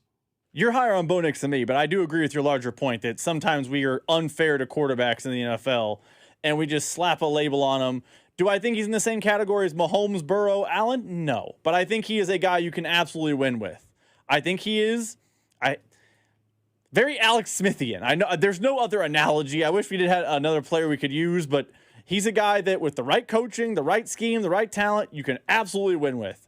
But the situation has to be right. If Bo Nix got drafted by the Jets, it wouldn't work. Yeah, a lot of people are saying Tampa Bay. I think Tampa's in a little bit of a different situation just because the Broncos drafted Bo Nix. That's not what happened with Baker Mayfield. Baker Mayfield, they picked up when they got Baker Mayfield at his absolute lowest of values. He had failed as a starter other places, Twice. And then they got him, and now they're This is Baker Mayfield's third contract in the NFL. That's why I think it's a little bit different. You don't really see teams in the position of Denver that drafted their quarterback. They have success with that guy. I mean, they won double-digit games in back-to-back seasons. Like, I feel like for the Broncos for these last 2 years, and I get it, especially here in Kansas City. I'm not talking about nationally. In Kansas City, I get it. Remember, his rookie year when they won 10 games, a lot of people thought Denver, it was fake and it was going to regress. And then the next season, they win 14 games and now nobody believes. Man, so far with Bo Nix as their starting quarterback, they've played 34 games. They've won 24 of them. They've been good with him as their starting quarterback. Now let's see if they can take that step from being a good team, which I think they've been good. They were very good last year, to now seeing if they can be a great team and if you can continue to do it. But I mean, if you've been the starting quarterback for 34 games and they won 24 of them, you've been a pretty consistent good quarterback for them so far in your career. Text line has a great question because you said you'd be out on Tua, you'd be out on Trevor Lawrence. You're in on Bo Nix, at least for now. What do you do with C.J. Stroud? I would not pay C.J. Stroud right now. But also, though, I guess in that same vein, I wouldn't be in a rush to pay Bo Nix. You don't have to be in a rush to pay Bo Nix. I mean, he's like 36, so. He's not 36. He's 25. He's 25. He's an AARP member. Yeah, he's 25. But the thing is, you don't have to be in a rush. Like, I don't know when we started to get this notion when the moment that a guy you can pay him, you got to pay him immediately. Why do you have to pay him? I don't know why teams are willing to play this hard ball and negotiate with everybody, but not willing to do it with this one position. Especially when, what is Bo Nix going to do? He's going to hold out and cost himself money every single day? No, Bo Nix is showing up to work. So I'm just saying, the same hard ball, like right now what they're doing with Baker Mayfield, no, we're not paying you. Go back to work. Vita Vea, no, we love you, but go back to work. We're not paying you right now. I mean, C.J. Stroud didn't get a new deal. Is he holding out right now? No, he's at work because that's what you do when you're the starting quarterback. So, yeah, you don't have to pay Bo Nix at the end of this season. You got 5 years of Bo Nix of club control. So you've got, according to your math, 36, 37, and 38 with Bo Nix. When he's 38, if you want to move on, then move on from Bo Nix. But you don't got to run to pay him and make him the 9th highest paid quarterback in the National Football League. You don't have to do that. I think the Broncos, I think the lack of belief in Bo Nix stems from this. I think Chiefs fans see what a truly transcendent, both physical, mental, everything of the quarterback looks like. And Bo Nix does not look like that.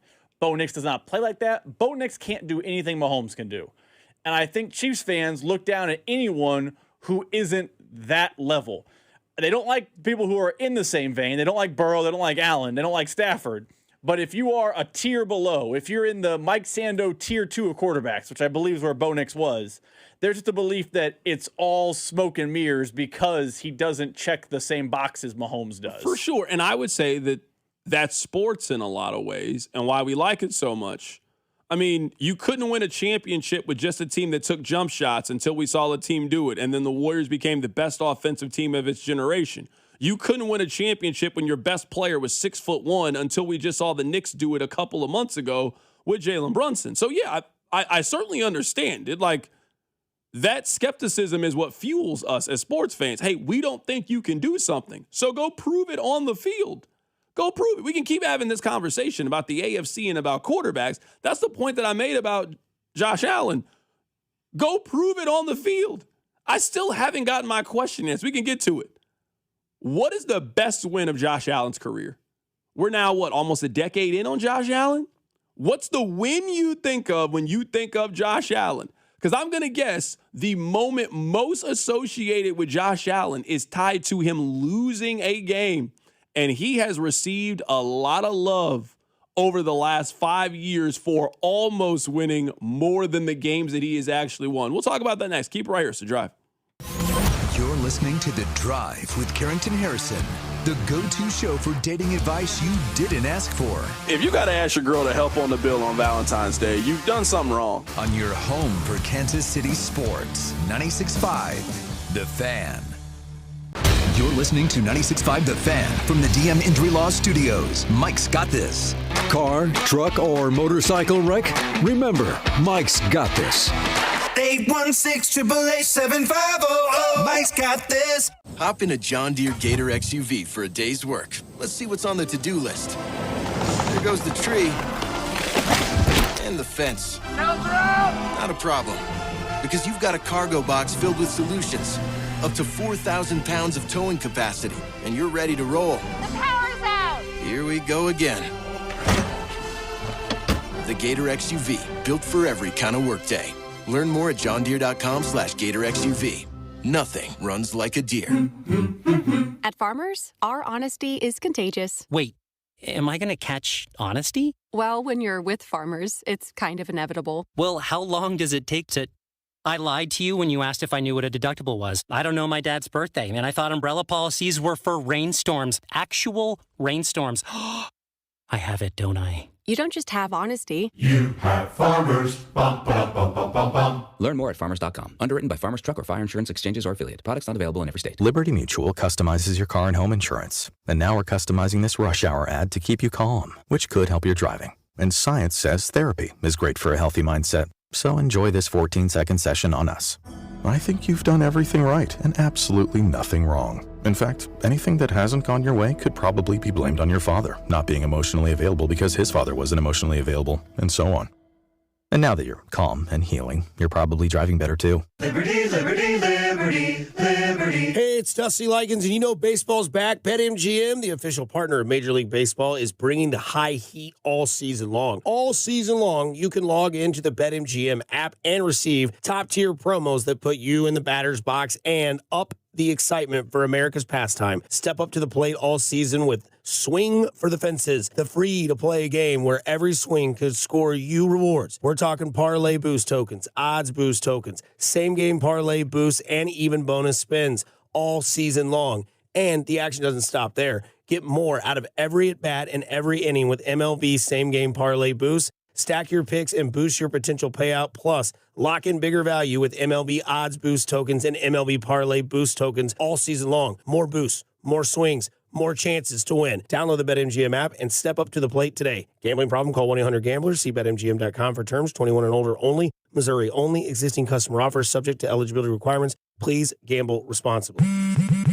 Straight Talk Wireless presents Pickup Truck Wisdom. If you're only good to your new friends, you're not going to have any old ones. Straight Talk gets it. That's why new and existing customers get free 5G phones on Verizon's 5G network. Pretty simple, really. You keep good people by being good people. Find us at straighttalk.com and Walmart. Straight Talk Wireless. Straightforward. Always. Taxes and fees apply. Plan purchase required for free phone offers. Copyright 2026 Verizon. You're still glowing, flirting, grooving. You've still got it. But your immune system weakens as you age, making it harder to fight illnesses like pneumococcal pneumonia and RSV. Vaccines are a key part of any health routine and can help protect you from getting really sick. Ask your doctor or pharmacist which vaccines you need. See more at PfizerForAll.com. Sponsored by Pfizer.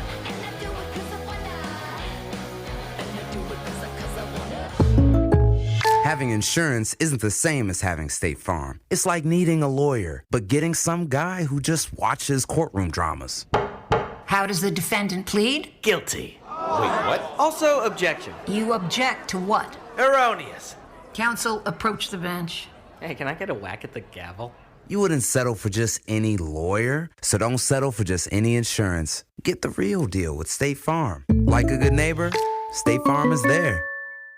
Finding great candidates to hire can be like, well, trying to find a needle in a haystack, but not with ZipRecruiter. Its powerful technology actively finds and invites qualified candidates to apply to your job. So while other companies might deliver a lot of hay, ZipRecruiter finds you the needle in the haystack. See why 4 out of 5 employers who post a job on ZipRecruiter get a quality candidate within the first day. Try ZipRecruiter for free at ZipRecruiter.com/team. That's ZipRecruiter.com/team. ZipRecruiter. Chiefs coverage sponsored by Park & Go, your home field advantage for airport parking. Sun, sand, and stress-free travel start with Park & Go, the best deal on airport parking. Keep your car cool with all covered parking and enjoy fast shuttles right to the terminal. Reserve your spot now at bookparkandgo.com. Park & Go, family-owned, customer approved. Tune in for the Fan Club Fridays at 1 o'clock with Cody and Gold, presented by Circus Sports. Want your shot at $30 million in guaranteed prizes? Enter one of Circus Sports' premier football contests. Visit circusports.com for details. Enter in Nevada. Play from anywhere. 96.5 The Fan. Here's your traffic report on 96.5 The Fan. Brought to you by SWL Injury Law, the Car Crash Kings. It's what they do. Visit SWLinjurylaw.com. Okay, big problems. A lot of red. Big backup. 435 northbound. It's going to be up at front. You need to scoot to the right through here. You've got 2 left lanes that are blocked. 35 north. This crash is Antioch, or actually Johnson. 35 north at Johnson. You're going to want to scoot to the right through here. I'm Val with traffic on 96.5 The Fan. Welcome to your home for Royals baseball. 96.5 The Fan. All right, you know what I want to do? I want to do this. I think this is a fun exercise, actually. Rob, let's play a game. Let's play a game. For the first time, it's guess what the text line is thinking. I want to guess what teams you think the text line likes. Kansas City. Yeah, I'm with you. Yes. Nailed that for one. Sure. We'll get back to the Josh Allen stuff. Because I do want to know what win you think. I think that Josh Allen has one memorable win in his career, and that win is more about the other team failing than his team winning. Because in that game, Lamar Jackson took his team down the field. He took his team down the field. They scored, and then Mark Andrews dropped a 2-point conversion. That's what happened. Okay. We agree the Chiefs, they like the Chiefs. Do you think the text line believes in the Broncos? No. Sorry. No in the Broncos. Okay. Do you think the text line believes in the Chargers? Just get out of the AFC West. They're done with the AFC West. Okay. You want to talk about the Raiders, or you just want to? I thought we were about contenders. I'm just asking. I just want to know if you want to play. Okay. All right. So we're out of the AFC. The only team they like in the AFC is the Chiefs. They don't like any other team. No other team's good. Not in the AFC West. Okay, that's fair. All right. I understand that, though. They're in your division. Yeah. Gotta I didn't expect you guys to be singing the praises of them. Do you think the text line believes in Buffalo? Begrudgingly, yes. Okay. I'm surprised you said that. I think today's a tough day to answer that question, but yes. Okay, I'm just asking. Okay. I think they believe in Buffalo. All right, you think the text line believes in Buffalo? I don't think they believe that because we always joke at quarterback. The text line doesn't like any they hate everyone, yeah. The text line likes 2 quarterbacks. It likes Patrick Mahomes and Matthew Stafford. Yeah. I don't think the text line likes any other quarterbacks. No other quarterback is good other than those 2. I think they like Buffalo. They don't think they're at the same level as Kansas City. What? I think the text line likes Josh Allen before the leaves change. And then when the leaves change, they're not believing in him anymore. That's a good way to put it. Okay. Like right now, if football was going on right now when it was warm, text line would be like, oh, how dare you disrespect Josh Allen. The moment the Plaza lights come on, the Josh Allen conversation's over. Not a believer anymore. Mm-hmm. Okay, so you think that Buffalo is a yes. Do you think that the New England Patriots are a yes? If we polled the text line right now and say, do you believe in New England? You think it'd be more no's than yeses? I think they think New England is just Broncos East. Okay. All right, so there's no other team in the AFC East. Correct. You think it's just Buffalo? We can just skip the South. They don't believe in Houston. You think so? I think. Okay, hold on. I'm actually curious. Text line 913. Houston. Simple. Please put yes for Houston or no for Houston. Don't just put yes and then I don't know what team you're even talking about. Don't do that. 913-586-7965. This is a real exercise. Do you, the text line, believe in Houston? Because I believe in Houston. Rob is picking them to win the Super Bowl. Do you believe in the Houston Texans? I believe in Houston. But we don't know if you believe in Houston. Did you just say I'm picking them to win the Super Bowl? Yes. You have, Rob, you have Texans and Rams. I don't know why you're trying to do this. I don't know why. You're trying to make us think the Spider-Man doesn't get with Mary Jane at the end of the movie. Like, what are you doing? We know what happens. What are you talking about? We know they figure it out. You're picking Texans and Rams. I know you. We're not at that point in the calendar yet. Okay. Do you think the text line believes in Houston? Because I do think they believe in Houston. I'm going to go with yes. I think they don't. I think C.J. Stroud's no. I think they're a no on C.J. Stroud. Okay, so you have them as a no. Okay. Now we go to the AFC North. Is there any team in the AFC North? Cincinnati. Do you think the text line is a Cincinnati believer? That's actually a tough one for me. I don't think they're Cincinnati believers. I think they are Cincinnati believers. Wow, you have them as a yes. I think they fall in the same category as Buffalo. Okay. They are little brother to us, but they are a threat. Okay. So you have them as a yes. Correct. Do you have Pittsburgh as a yes? No. Okay. I didn't think so. And we're going to disagree on Baltimore because I have Baltimore as a no. I don't think the text line believes in Baltimore. Okay, then we're on the same page there. I don't think the text line believes in them. I think. So, right, I'm just saying, based on this is our scientific experiment. We have 2 to 3. Outside of Kansas City, we think the only 2 teams that the text line believes in are Buffalo and Cincinnati as a collective. And maybe Houston. And a maybe Houston. Because right now, I'm looking at the text line. Houston has people split. Okay. It is very split. Like right now, our top 2, yes, I believe in Houston. No, I don't believe in C.J. Stroud. Eventually, he has to prove me wrong. Okay, so split on Houston. 50-50. So we think it's, once again, Chiefs-Bills. That's what you think the text line feels that way. And I think that game's an Arrowhead, and the Chiefs fans feel like that game's it's already concluded. Let's just fast forward. I don't think that's the AFC Championship game. I agree with you wholeheartedly. I think you and I are on the same page because we believe in more teams. But if you were telling me, maybe this is a bad bet, if you were telling me Chiefs and Bills or field for the AFC Championship game, I'm taking the field, and I feel thrilled that both of those teams are not there or just at least one of those teams is not there. I feel great about that if that ends up being the case. I mean, last year, neither one of those teams made it to the AFC Championship game. In fact, I don't know if there was a time in which we looked at both of them as being the best team in the AFC once we got past the first month of the season. Because I would say at that point, like, Buffalo was kind of on the outside looking in. There was definitely that week after the 3-game win streak, there was definitely a thought of, ooh, the Chiefs are back. Chiefs are back, and they're headed to Buffalo. Yeah. So it was Chiefs at Buffalo, Chiefs are back, let's see. Okay. That was we definitely thought it at one point last year. Okay, I got it. But it was fleeting. Text line 913-586-7965. I have to text on this because I'm a full-blown Chiefs fan, so every other NFL team stinks. I don't believe in any of them. This is a real Chiefs fan listening to this radio station. I don't care about the other teams. Okay, I got it. No, that's why I wanted to know. That's why I asked. I mean, I know you believe in one team. I didn't know about the other teams. You can be a Chiefs. Doesn't matter. You can be a Chiefs fan and believe in other teams. No, I mean that guy. You still want to see your team. That guy said he doesn't. I know. I'm a Kansas basketball fan. Houston's good. I believe in Houston. I haven't seen Houston.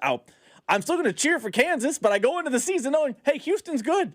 You're a Missouri football fan. Are you telling me Georgia's not a threat? Like, what are we doing? Not really. I mean, not really. You know. I mean, they got Texas at home this year. That's Missouri's homecoming. They're beating them. What are you talking about? They're beating Texas at homecoming. Did Missouri really make Texas homecoming? I think it is. I could be wrong. I know they have Texas at home this year. I don't know if 100% if it's their homecoming. That homecoming is in Middle Tennessee State. Don't be doing this. Yeah, I don't know. You said they got to do homecoming week 2. They got to do it week 1, week 2. The Bulldogs coming to town. Mississippi State, that's a great one. Text line saying that makes you not a real Kansas basketball fan then, so I don't know what to tell you. I don't understand what society we live in where I can't acknowledge other teams are good. I'm telling you what the text line is saying. That's all I'll say this. All I can do is relay. I am a messenger. I am a vessel. The text line has more belief in other teams and other quarterbacks. If we did that same exercise for quarterbacks, it's 15 no's in Patrick Mahomes. Yeah, I think that's fair. I may be like, well, I begrudgingly believe in the Bills, but not in Josh Allen. Yeah, no, I think that's fair. But that's why, like, whenever we have these exercises, and I think they're very fun, like, people just keep using that guy's a game manager. Like, I think there's only 4 quarterbacks outside of that category that you're talking about. I think we would agree that there are, 5 quarterbacks that are clearly in the top 5. I'm not really listening outside of it. I think it's Josh Allen, Patrick Mahomes, Matthew Stafford, Joe Burrow, Lamar Jackson. I think those are the 5 best quarterbacks in the NFL, and then you can decide the order. I don't care about arguing that. Man, once you get outside the top 5, that person could be 6th or that person could be 13th at quarterback. Like if you're telling me you think Dak Prescott's the best quarterback outside the top 5, if you think it's Jared Goff, if you think it's whoever it can be, like once you get outside the top 5, there is such a wide range of things that can happen for those guys. So that's why, at least when we have these conversations, it's good to note. I mean, nobody has Sam Darnold in their top 5 last year. He won the Super Bowl last year. Nobody thinks that Jalen Hurts is the top 5 quarterback. He won the Super Bowl last year. It's like there's other things that go into it. The Chiefs had a top 5 quarterback last year. They were eliminated in the playoffs in the second week of December. The Bills have the best quarterback in the AFC. People feel like they didn't go to the AFC Championship game. Like, you got to do other things right than just have the quarterback. Baltimore had the quarterback. Cincinnati had it last year. Those teams failed to make the playoffs last year. Like, you got to do some other things, and you got to be good defensively. You got to have good skill position players. You got to have all of those things cohesive. Because at this point in the AFC, Rob, all of these teams that we're discussing that we think are good have capable quarterbacks. We might disagree on where you would have them, but Houston has a capable quarterback. The Chargers have a capable quarterback. Like, there's not a wide gap anymore between where Mahomes and how Mahomes has played these last 3 years and who you think is the 8th best quarterback in the AFC. There has not been a huge numbers gap, production gap between those guys. So it just comes down to a lot of other things to me in how you like these teams, where they stack up, and how you're going to evaluate them. Let's talk about Josh Allen on the other side. I think he's only had one great win in his NFL career. Keep it right here, it's The Drive. The Drive with Carrington Harrison on your home for Kansas City sports. 96.5 The Fan. This is the story of the one who keeps multiple buildings running smoothly day after day. Plumbing that flows, HVAC that hums, cleaning supplies that keep surfaces sparkling. That's why she counts on Grainger. With easy reordering online and 24/7 support, Grainger helps her keep the products she needs on hand. So shelves stay stocked and buildings stay ready. Call 1-800-GRAINGER, click Grainger.com, or just stop by. Grainger, for the ones who get it done. America is turning 250 this year, and Circus Sports is celebrating by offering all users in Missouri $250. Dane and Hughes here, and for everyone in Missouri, all you have to do is deposit $250 on your Circus Sports app. Then play through that deposit. Once you do, Circus Sports will reward you with $250 right in your account. This is available for everyone in Missouri, new and existing users. Celebrate 250 years and find out more at circusports.com today. Must be 21 or older in Missouri. Gambling problem? Call 1-800-GAMBLER. Hey, when was the last time you talked to your doctor about poop? Seriously? Well, if you have constipation with belly pain that keeps coming back, it could be irritable bowel syndrome with constipation or IBS-C. What? So talk to your doctor, because Linzess could help you get ahead of it. Oh, you there. Linzess linaclotide is the #1 prescribed branded treatment for IBS-C in adults. It's not a laxative. It's a once-daily prescription pill that helps you get ahead of your symptoms. It's proven to help you have more frequent and complete bowel movements and helps relieve overall abdominal symptoms, belly pain, discomfort, and bloating. These symptoms were studied in combination, not individually. Do not give Linzess to children less than 2 years old. It may harm them. Do not take Linzess if you have a bowel blockage. Get immediate help if you develop unusual or severe stomach pain, especially with bloody or black stools. The most common side effect is diarrhea, sometimes severe. If it's severe, stop taking Linzess and call your doctor right away. Other side effects include gas, stomach area pain, and swelling. Talk to your doctor and say yes to Linzess. Learn more at linzess.com or call 1-800-LINZESS. Skechers elite athlete OG Anunoby has been making history on the basketball court. Anunoby tips it in. Unbelievable. What a shot. He's been balling out in Skechers high-performance basketball sneakers, and the world is noticed. But how does OG train off the court to keep in peak physical condition? Hands-free Skechers Slip-ins Aeroburst. They help prepare OG for the physical demands of playing at a championship level. Get your pair of Aeroburst for only $165 at a Skechers store, Skechers.com, or wherever high-performance running shoes are sold. This is the story of the one who keeps multiple buildings running smoothly day after day. Plumbing that flows, HVAC that hums, cleaning supplies that keep surfaces sparkling. That's why she counts on Grainger. With easy reordering online and 24/7 support, Grainger helps her keep the products she needs on hand. So shelves stay stocked and buildings stay ready. Call 1-800-GRAINGER, click Grainger.com, or just stop by. Grainger, for the ones who get it done.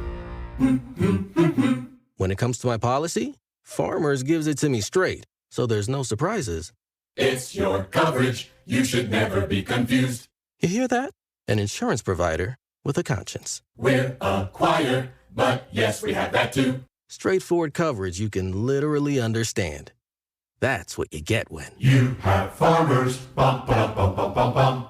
Learn more at farmers.com. Underwritten by Farmers Truck or Fire Insurance Exchanges or Affiliate. Products not available in every state. Chiefs coverage is brought to you by New Century Chrysler Dodge Jeep Ram in Paola. Spring hail means big savings at New Century Chrysler Dodge Jeep Ram in Paola. Save up to $15,000 on hail damage new and used vehicles, plus all factory incentives. But this hail of a sale won't last long. New Century Chrysler Dodge Jeep Ram in Paola. You always pay less in Paola. Here's your traffic report on 96.5 The Fan. Brought to you by SWL Injury Law, the Car Crash Kings. It's what they do. Visit SWLinjurylaw.com. Okay, we've got the crash that is 435 northbound at Front. Left lane is blocked, big backups. In southbound side of 435 at about the same area, big backups there as well. That's a lot of onlooker delay. 35, we've got northbound at Johnson. You're going to want to scoot to the right through here. I'm Val with traffic on 96.5 The Fan. Hey, it's George Karlaftis from the Kansas City Chiefs. Welcome to The Drive with CDOT on your home for Chiefs football. 96.5 The Fan. All right, welcome back into the show. My name is Carrington Harrison. Very happy to be here with you guys. We've been kind of arguing, debating quarterbacks today. That's how you know football is back. All right, I have a real question. What's the best win of Josh Allen's career? I know a lot of you are going to bring up his wife, his girlfriend. Are they married, Rob? I'm not trying to be disrespectful. I really don't know the answer to that question. They're married, and I believe she's pregnant, or they've had a child salute together. to them. She was in Sinners, right? She was in Sinners, yes. Okay, salute to her. She's also in the Marvel Universe. Fun fact. She is? She's Hawkeye's assistant. I don't know. That does in the TV shows. Yeah. I don't know what that means. You're saying a lot of words, so I don't know what those words mean. You're back into Marvel now, so I'm just trying to help you out. I watched Spider-Man. It's a little different. It's a little different. What's the best win of Josh Allen's career? Because if I ask you that question for Patrick Mahomes, what's the best win of Mahomes' career? You guys will give me 15 possible answers of what it can be. And they're all great ones. The AFC Championship game against Tennessee, the 24-0 come from behind victory against the Houston Texans, the multiple Super Bowls that they've had. What's that win for Josh Allen? Because we all agree that Josh Allen is a great player. There's no doubt about it. There's no question. We don't have to argue it. Josh Allen is great. The most memorable thing that has happened in Josh Allen's career is a loss on the road against the Kansas City Chiefs. That is the most memorable thing that has happened in his career. They took the lead. He was hugging people. He thought they had finally won. That is the height of Josh Allen's career, is a loss to the Kansas City Chiefs. That's what it is. They've had 4 playoffs since then.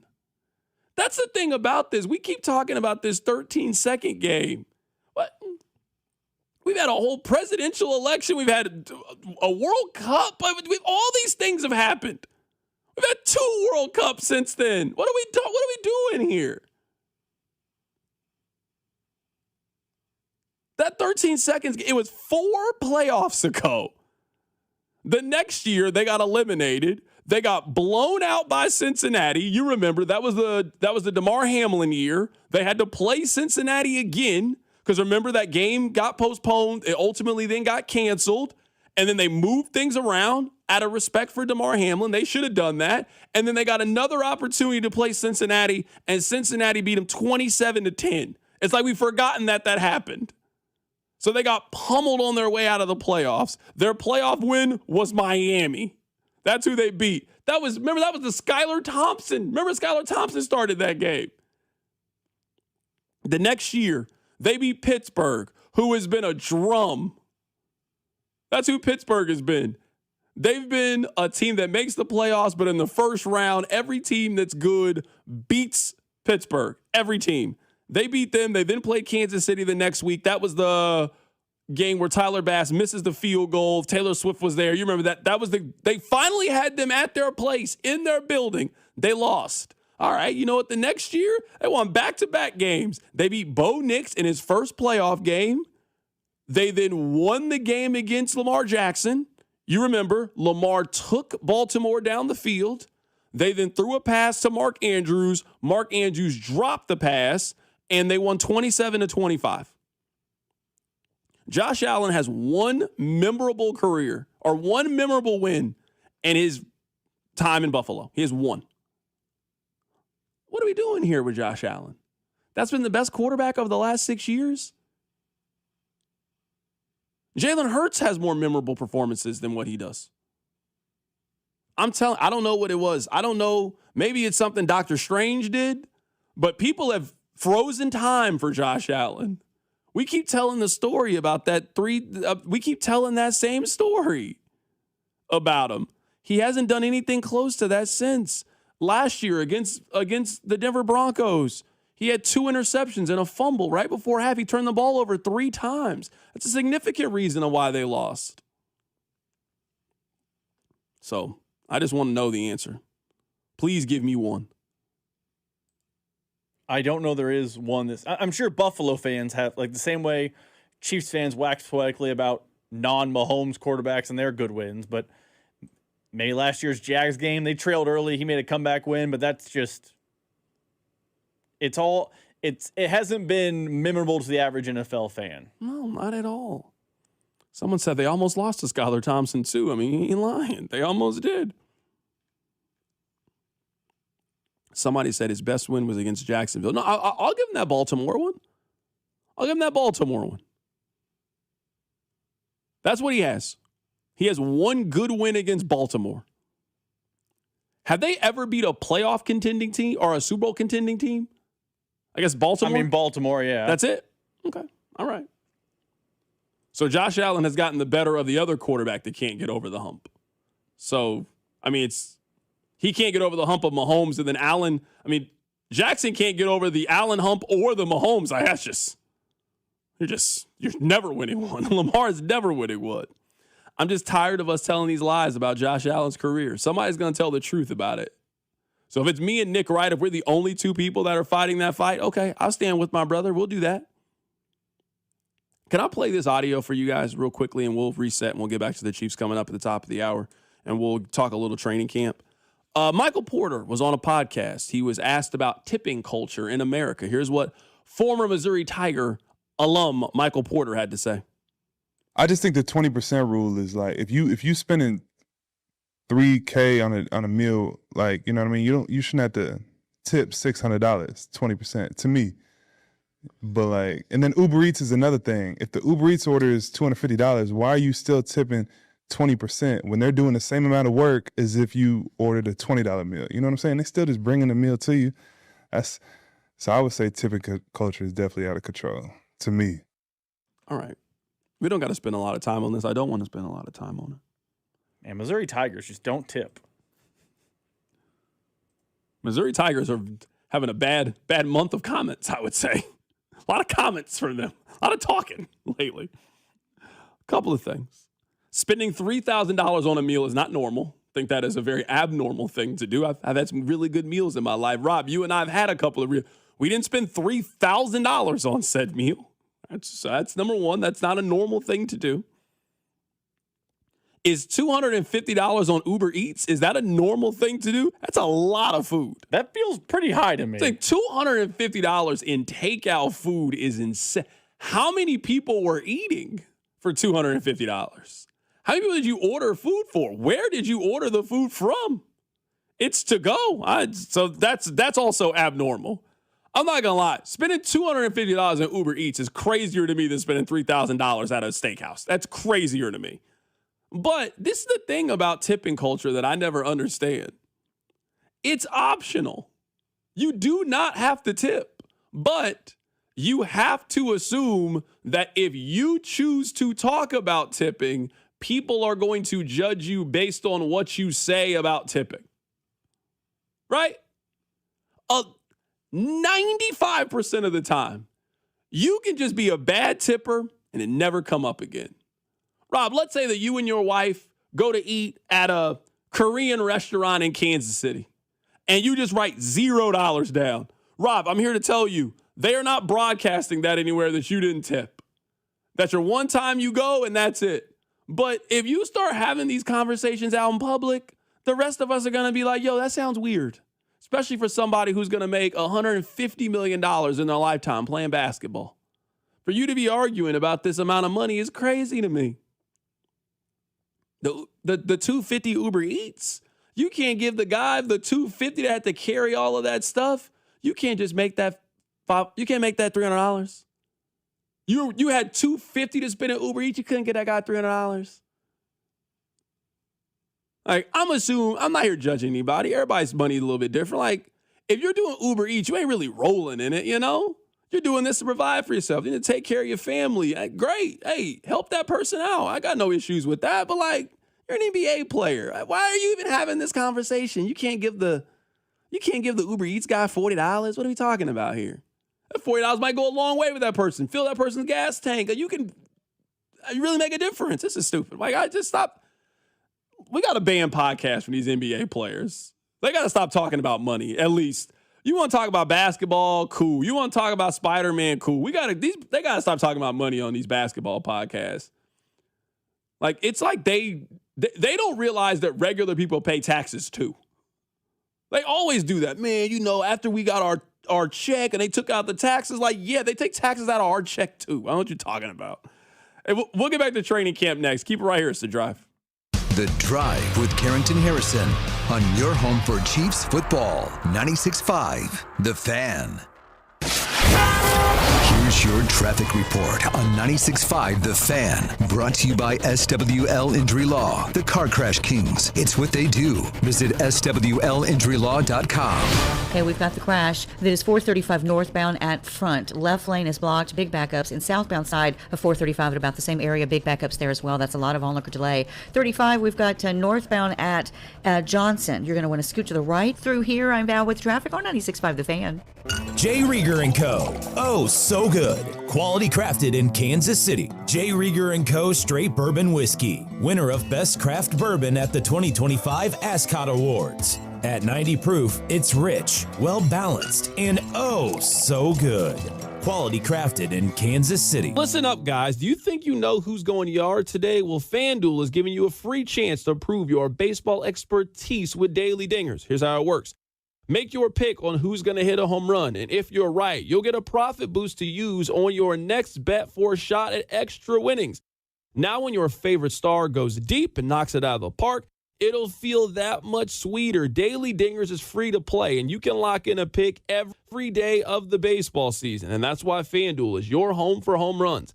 Get ready to play your game. Make your first pick at FanDuel.com/local. One more time, that's FanDuel.com/local to play Daily Dingers and make your free pick on who's going yard today. FanDuel, an official partner of Major League Baseball, and also 96.5 The Fan. 21 in President, Missouri. No purchase necessary. Opt-in required. Bonus issue with non-withdrawable profit boost. Restrictions apply, including any token expiration and max wager amount. See terms at sportsbook.fanduel.com. Gambling problem? Call 1-800-GAMBLER. When you've got real work to do, Metal Supermarkets will help you get it done fast. We've got a huge variety of metals in stock, and we cut to size fast. Bottom line, we get it done fast, so you get it done fast. Doesn't get easier than that. Metal Supermarkets, the convenience stores for metal. Find a store or buy online at metalsupermarkets.com.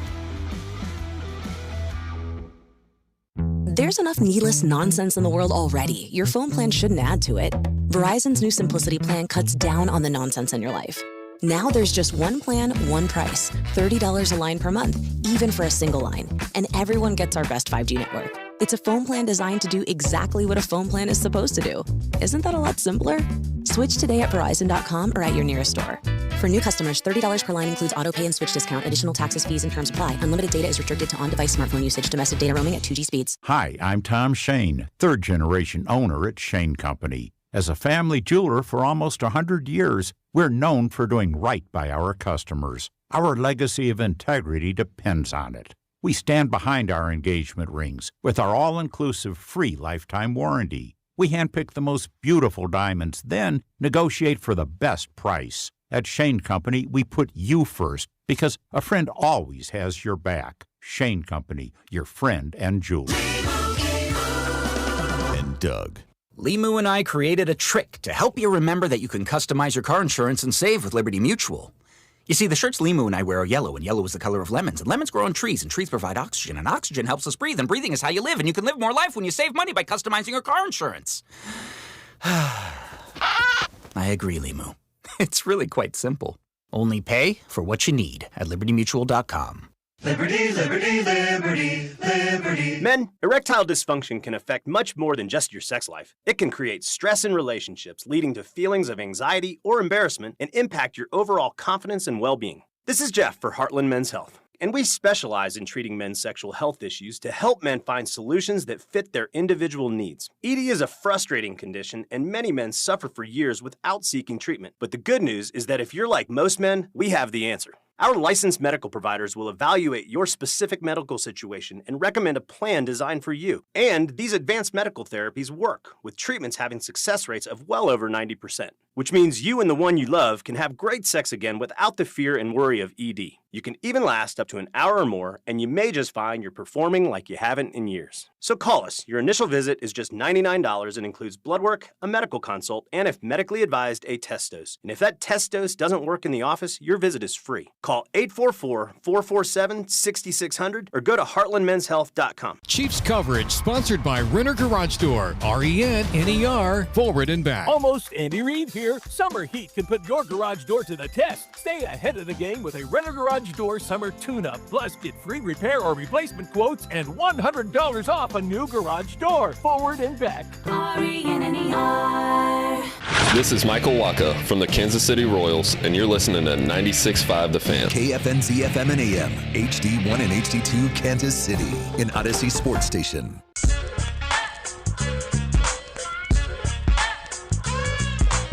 Rob, let me ask you a question. You know how they're doing that Akron promotion right now? Where they're going to let you call a play? What play you dialing up, man? What play you dialing up? You get a whole drive, don't you? Yeah. What's your first play, though? How are you setting the tone? 4 verts. Okay, you're going 4 verts. Let people know I'm serious. No, you know what I'm doing? For all my old Madden heads, you know what we're running. HB counter. Run HB counter. HB counter's getting you 7 yards. If you run it right, if you follow the B gap, we getting at least 8 yards. It's gonna be a manageable second and 2. Then we run a little bootleg. You're running Mike Shanahan's 1998 offense? Yeah. Tight end's going to hold, he's gonna block and then release, and we're getting the first down. You can go from there. I'm just gonna make sure we get a first down. I'm going 4 verts, and when that probably fails, I'm gonna run a little read option. You running 4 verts with Cole Ballard? That's what you're running? 4 verts? You're having the guard pull from Akron? Yeah, that's what he's doing. He's pulling. No chance he's nimble. Yeah, he's pulling. He's got league aspirations. He's going to show us. Actually, you know what play I'd definitely run? I'd work a shovel pass into the fold. Got to. Love a good shovel pass. For sure. Oh, that makes sense. Makes a lot of sense to me. All right, my name is Carrington. Rob is here. We're taking you. We got a full show today. We're up to 6 o'clock. I asked Rob, why is it till 6 today? He was like, they're playing the Cubs. I was like, oh, makes sense. They're trying to give you all the time you can to get out there today. Go Cubs, go is what they got out there. All right, so a lot to get into in today's show. I want to ask you guys a couple of questions, a series of questions today. So why don't we do this? Why don't we shout out Jungle Law early in the segment. Instead of late at the end, we get yapping and then we forget to shout out Jungle Law. Shout out to our friend. He's our friend.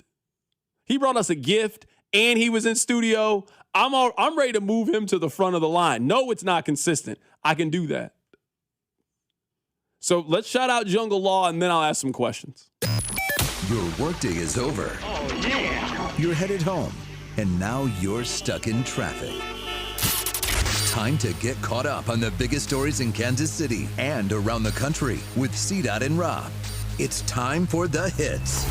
Number 1. Carrington Harrison for the hits are brought to you by friend of the show, Jungle Law. Jungle Law is here to dominate all cases of DUI, personal injury, criminal defense, and sexual harassment. Call the lawman today at 816-816-9111. Can they let me write the copy for Jungle Law? Because if I write, it'd be better than how that reads. I want you to know that the word dominate is in all caps, so I gotta say it aggressively. Dominate!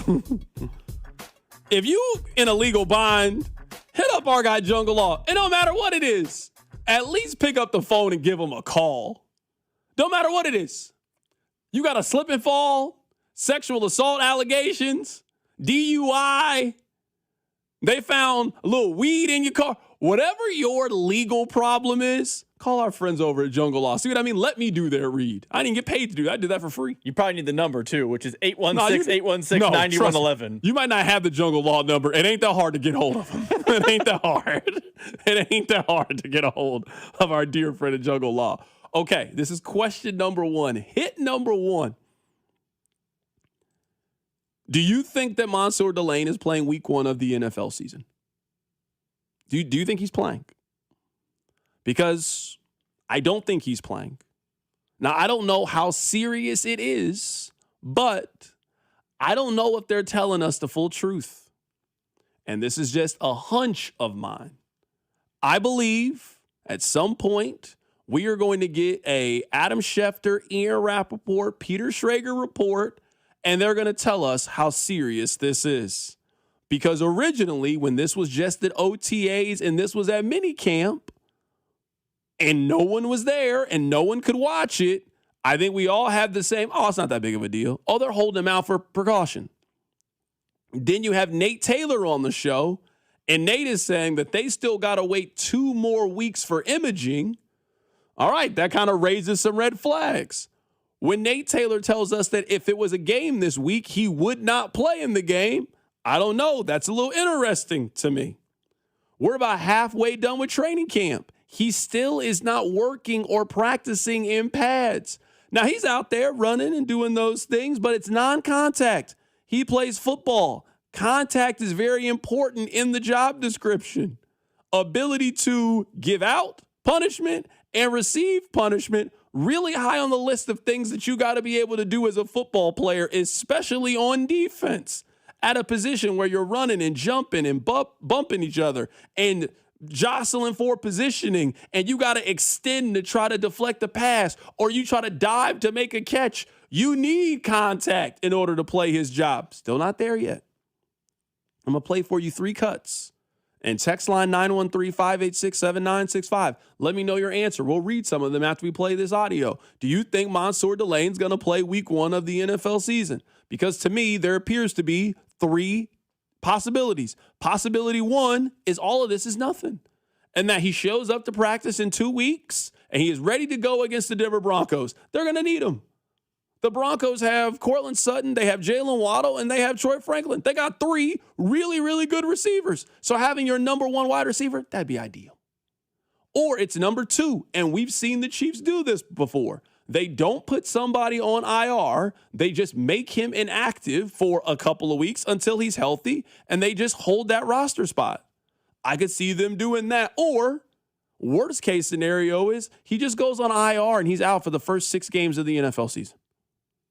You have to think that's a possibility now. He got hurt during OTAs. He's still not.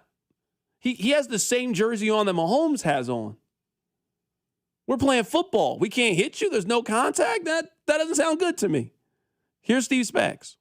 Because he's dealing still with, we're trying to be a little cautious with the shoulder blade. And I think you guys saw him, he was out there today because we only had shells on so he could protect himself. The other 3 days with the shoulder pads, it was just really being safe, right? Protect him from himself because you put pads on, and if we don't want to set him back.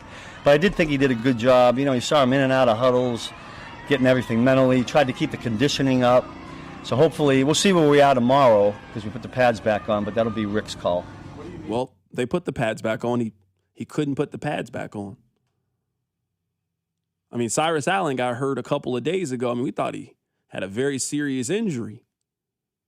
Fast forward, Cyrus Allen was back out there today in pads. I thought he would be in Canton getting fitted for his yellow blazer already. No, he was at practice today. He was in St. Joe. I didn't think he was going to be there today. So 913-586-7965. Are you worried about Mansour Delane? Do you think that he's going to play week 1 of the NFL season? I think that's one of the big storylines right now with the Kansas City Chiefs. Here's Matt Verderam. I don't want to be alarmist. I don't want anybody out there listening to go, oh, my God, he's not going to be out there. Look, you don't know. He could come out of this tomorrow and be in a red jersey. He's good to go. But this was something that they, in OTAs and minicamp, like, oh, it's minor. Okay, well, we're 2 months into this now.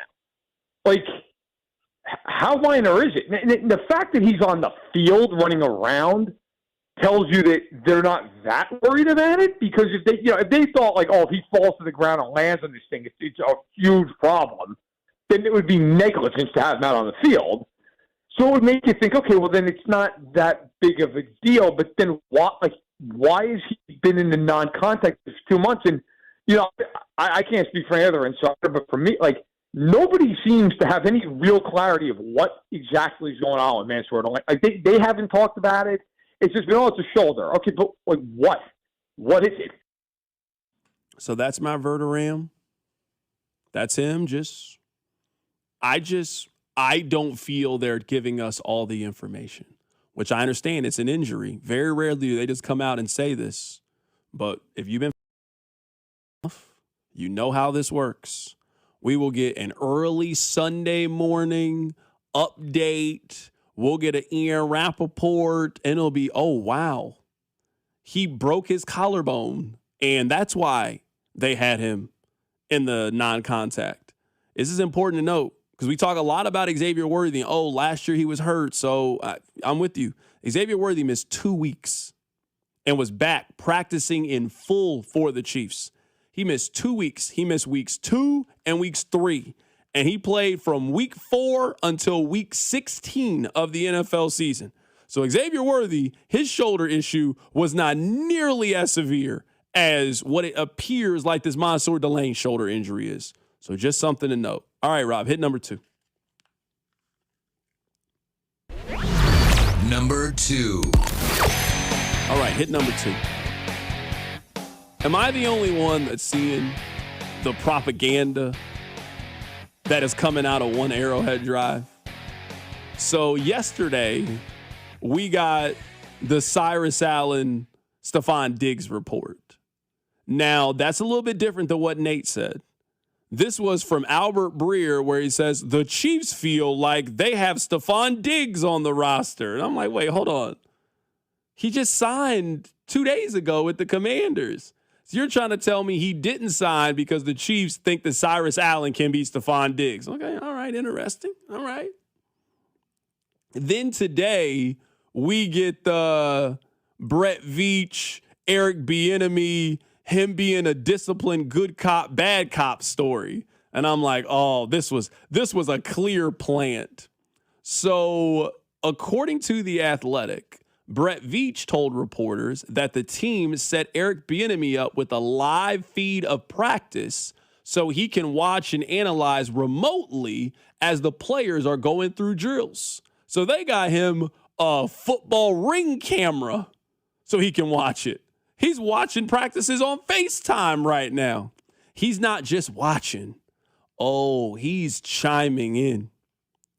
Brett Veach during this said that Eric Bieniemy called him during one of the practices and asked to speak to Coach Reed, who brought his old coordinator back. And in this conversation, Bieniemy noticed something that the players were doing wrong.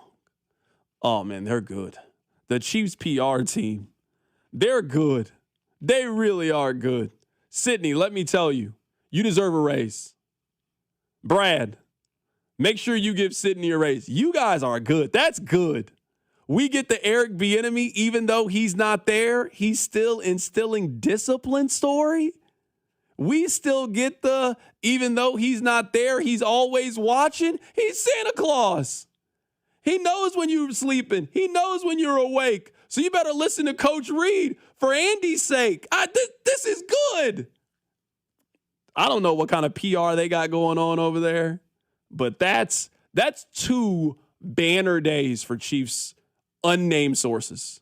We got they think Cyrus Allen can be Stephon Diggs, and they've set up a secret camera so EB can watch the practices, and he's still getting on guys even though he's not there. That's good. Now, I will say this, we're having a little fun. Mia Bieniemy continues to do well. Salute to her. Eric, family, I know it's a very serious issue. I think the purpose of this story is to let you know that EB is coming back. That's what I think the purpose of this story is. I don't know how you can hear that story and then think that EB's not coming back. And probably sooner rather than later. And that he's not still somewhat dialed into what is going on with the team. Like, I imagine he's having other conversations, talking to guys, seeing how you're doing. Guys can reach out to him. Like, he's present to some extent, as present as you could be given what he is dealing with right now. But, and I thought this from the very beginning, I think Eric Bieniemy is going to be back between now and the Broncos game. Probably a little bit closer to the end of the month, which I think is pretty reasonable. Hey, you took off a month. Make sure all your family stuff is in order. We got 14 days to go until we play the Denver Broncos.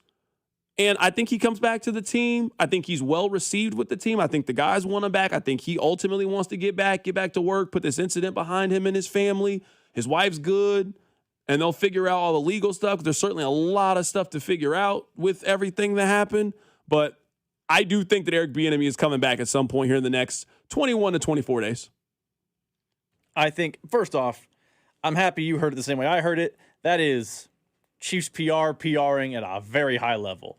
But I think, me and you talked about in the office, it's always been impossible to know when he'll be back. But as more and more news leaked out about her health, remember Andy Reid told us a few weeks ago that she's now out of the ICU and is doing better. Like, as more and more of those stories continued to emerge, it felt like by the regular season, there was a hope that he'd be back. And now with this story, I think that's another look. Eric's still working. He's still locked in. So when he inevitably comes back, the story is not, are the Chiefs going to miss a beat because Eric Bieniemy's been gone? This is them laying the foundation of he didn't miss a beat because he's been watching practice and doing things while having the family time he has in Virginia. Yeah, text line 913-586-7965, going back just a little bit. Guys, we have 5.5 weeks until the Broncos. I think we should relax a little. 2 to 3 weeks, then we hit the worried button. I mean, training camp is over then at that point. No, I'm with you. I mean, if Mansour Delane does not practice in pads at any point in St. Joe, yeah, you should be very worried then if that's the case. Worried about him not being there for week 1. Like, I'm not saying he's a bust or any of those things, but yeah, I mean, they only got 2 more weeks in St. Joe. Today's the 7th. They're done on the 20th, and they have days of not practicing in between there. Like, they got a preseason game between there. I mean, I think it's pretty safe to say he's not playing in the preseason game. I don't think you go from non-contact in St. Joe to you're participating in the preseason game next Saturday. I'd be a little bit surprised if he plays in the preseason game. I think Mansour Delane has 1 preseason game in him, and that's maybe the second one. Because I don't know why you would play anybody in the 3rd preseason game. I don't think the 3rd preseason game is for rookies or guys are making the team. I think the 3rd preseason game is for guys like Issa Pole. Hey, this might be the last chance you get to play this season. You better go crazy out there. I also think, and maybe I'm reading too much into the Jeremy Fowler report, Jeremy Fowler says in a few weeks they're going to reevaluate to see if and to get some more imaging and testing done to make sure the healing has gone to process. So when the texter says 2-3 weeks, I'll be more panicked. Jeremy Fowler makes it sound like in 2 weeks they're going to reevaluate the situation. Now, it could be better, and he could be practicing. For sure. It could be worse, and we're then right where we're at right now. Yeah, no, absolutely. It definitely could be the possibility of things. All right, let's get to hit number 3. Number 3. It's been a while since we got to hit number 3. That's how you know football here. It's like getting hit number 3 and 4. We got a lot of football to discuss here with everybody. All right. I think this is a good idea. I just want to know if you guys think it's a good idea. I don't think Brashard Smith is going to play running back for the Chiefs. I think that dream is dead. I think there was a possible chance last year at it. I do. I think there was a chance. Young guy, rookie, offensive line issues, all of those things. If we are talking about college athletics, he has since been recruited over. They brought in 3 new running backs since then. To me, you don't draft Emmett Johnson if you then think Brashard Smith can help you. I just think you go in another direction. You take another wide receiver, you take another position, like you just throw. Like they were clear on our running backs last year were not enough. I think Brashard Smith has 2 options. I think option number 1 is very simple. I think option number 1 for Brashard Smith is I go to Dave Tobe and I tell him, I want to be your shadow on special teams. I want to do whatever you need me to. That's the best pathway for you getting on the field. The best pathway for you to help this team is for you to be the kick, the punt returner, and the gunner. They could use that kind of guy. Or I think option number 2 for Brashard Smith is he changed positions, at least for this team. I don't see a scenario in which he helps him at running back. He's behind too many people. Your RB4 is not helping you. Not on this team. Not when you gave Kenneth Walker all that money. Not with what I think Emmett Johnson can be.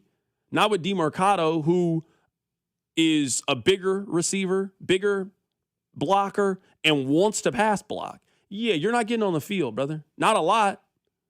If you're waiting for the 1 or 2 gadget plays, yeah, there's other guys on the team that are going to do it. I think Brashard Smith right now either needs to lock in and be a special teams guy, or he needs to ask to change positions. He can help this team more as potentially being a slot receiver than being their wide receiver number 4. I'm not saying he's an option to solve everything at wide receiver, but he played wide receiver in college. He's been in the offense. He knows the system. It's at least worth a try to me. You ain't got nothing to lose if you're Brashard Smith in trying to switch over to wide receiver. That would be my suggestion. That's hit number 3. I will just say this, and I think the idea is good, and I think Brashard Smith is probably one of those players who's on the chopping block, like on September whatever, when it's cut day, I have a hunch his name may come up.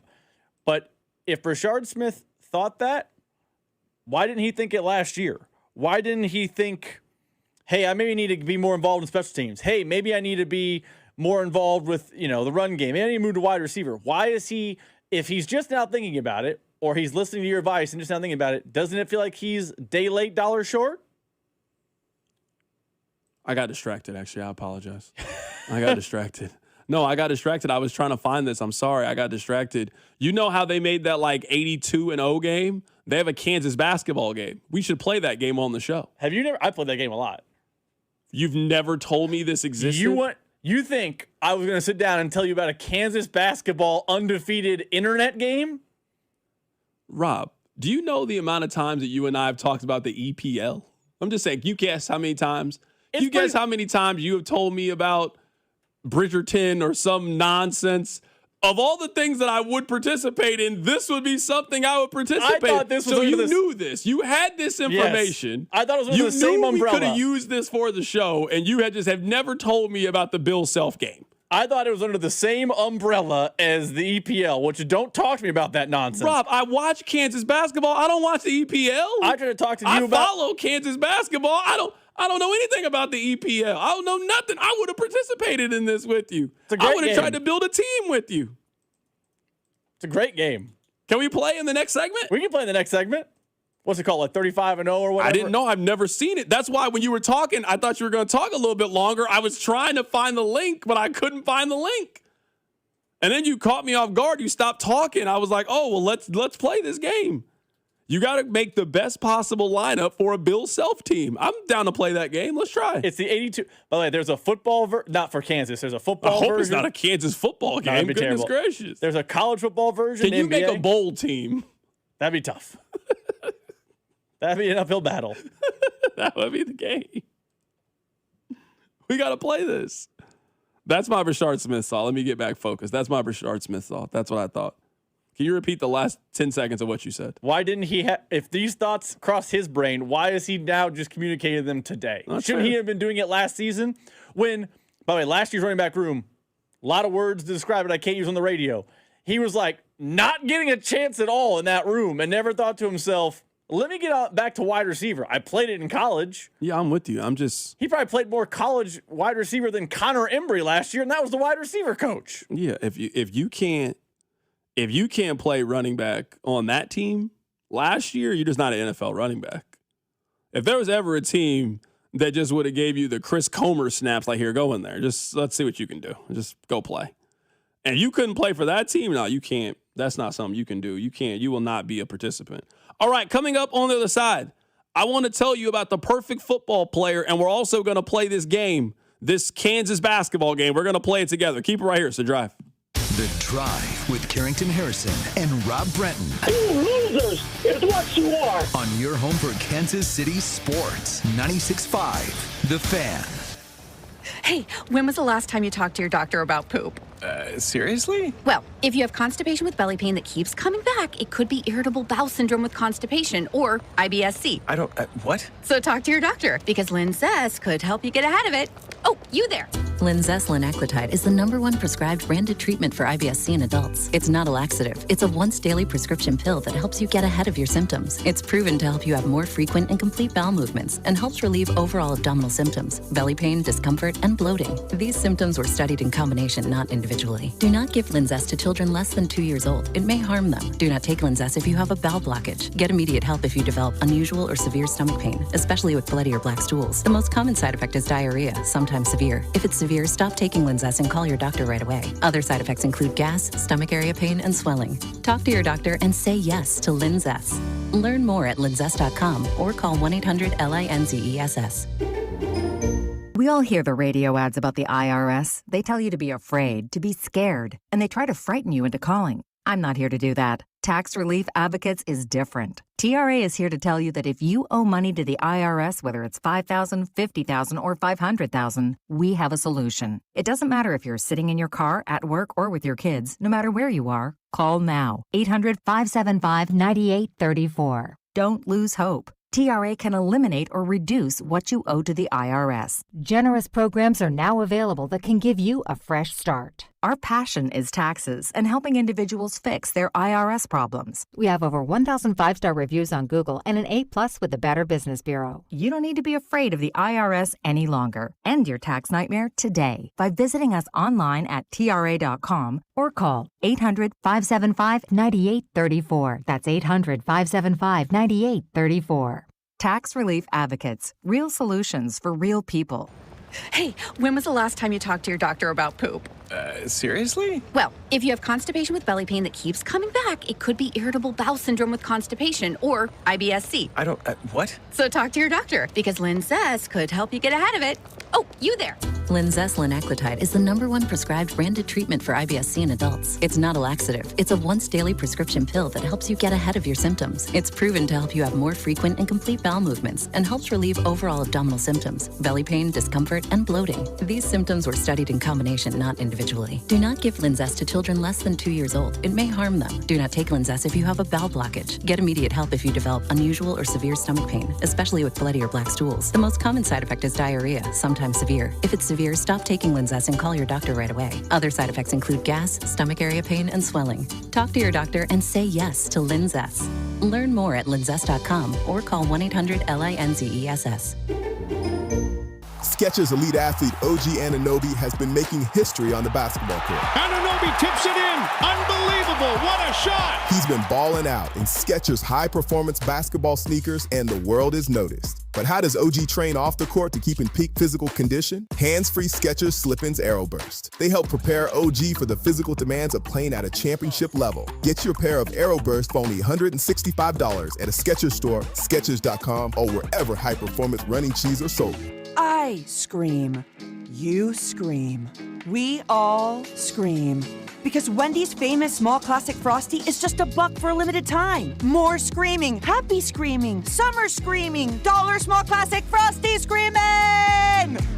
But please don't scream in the drive-thru. It hurts the employees' ears.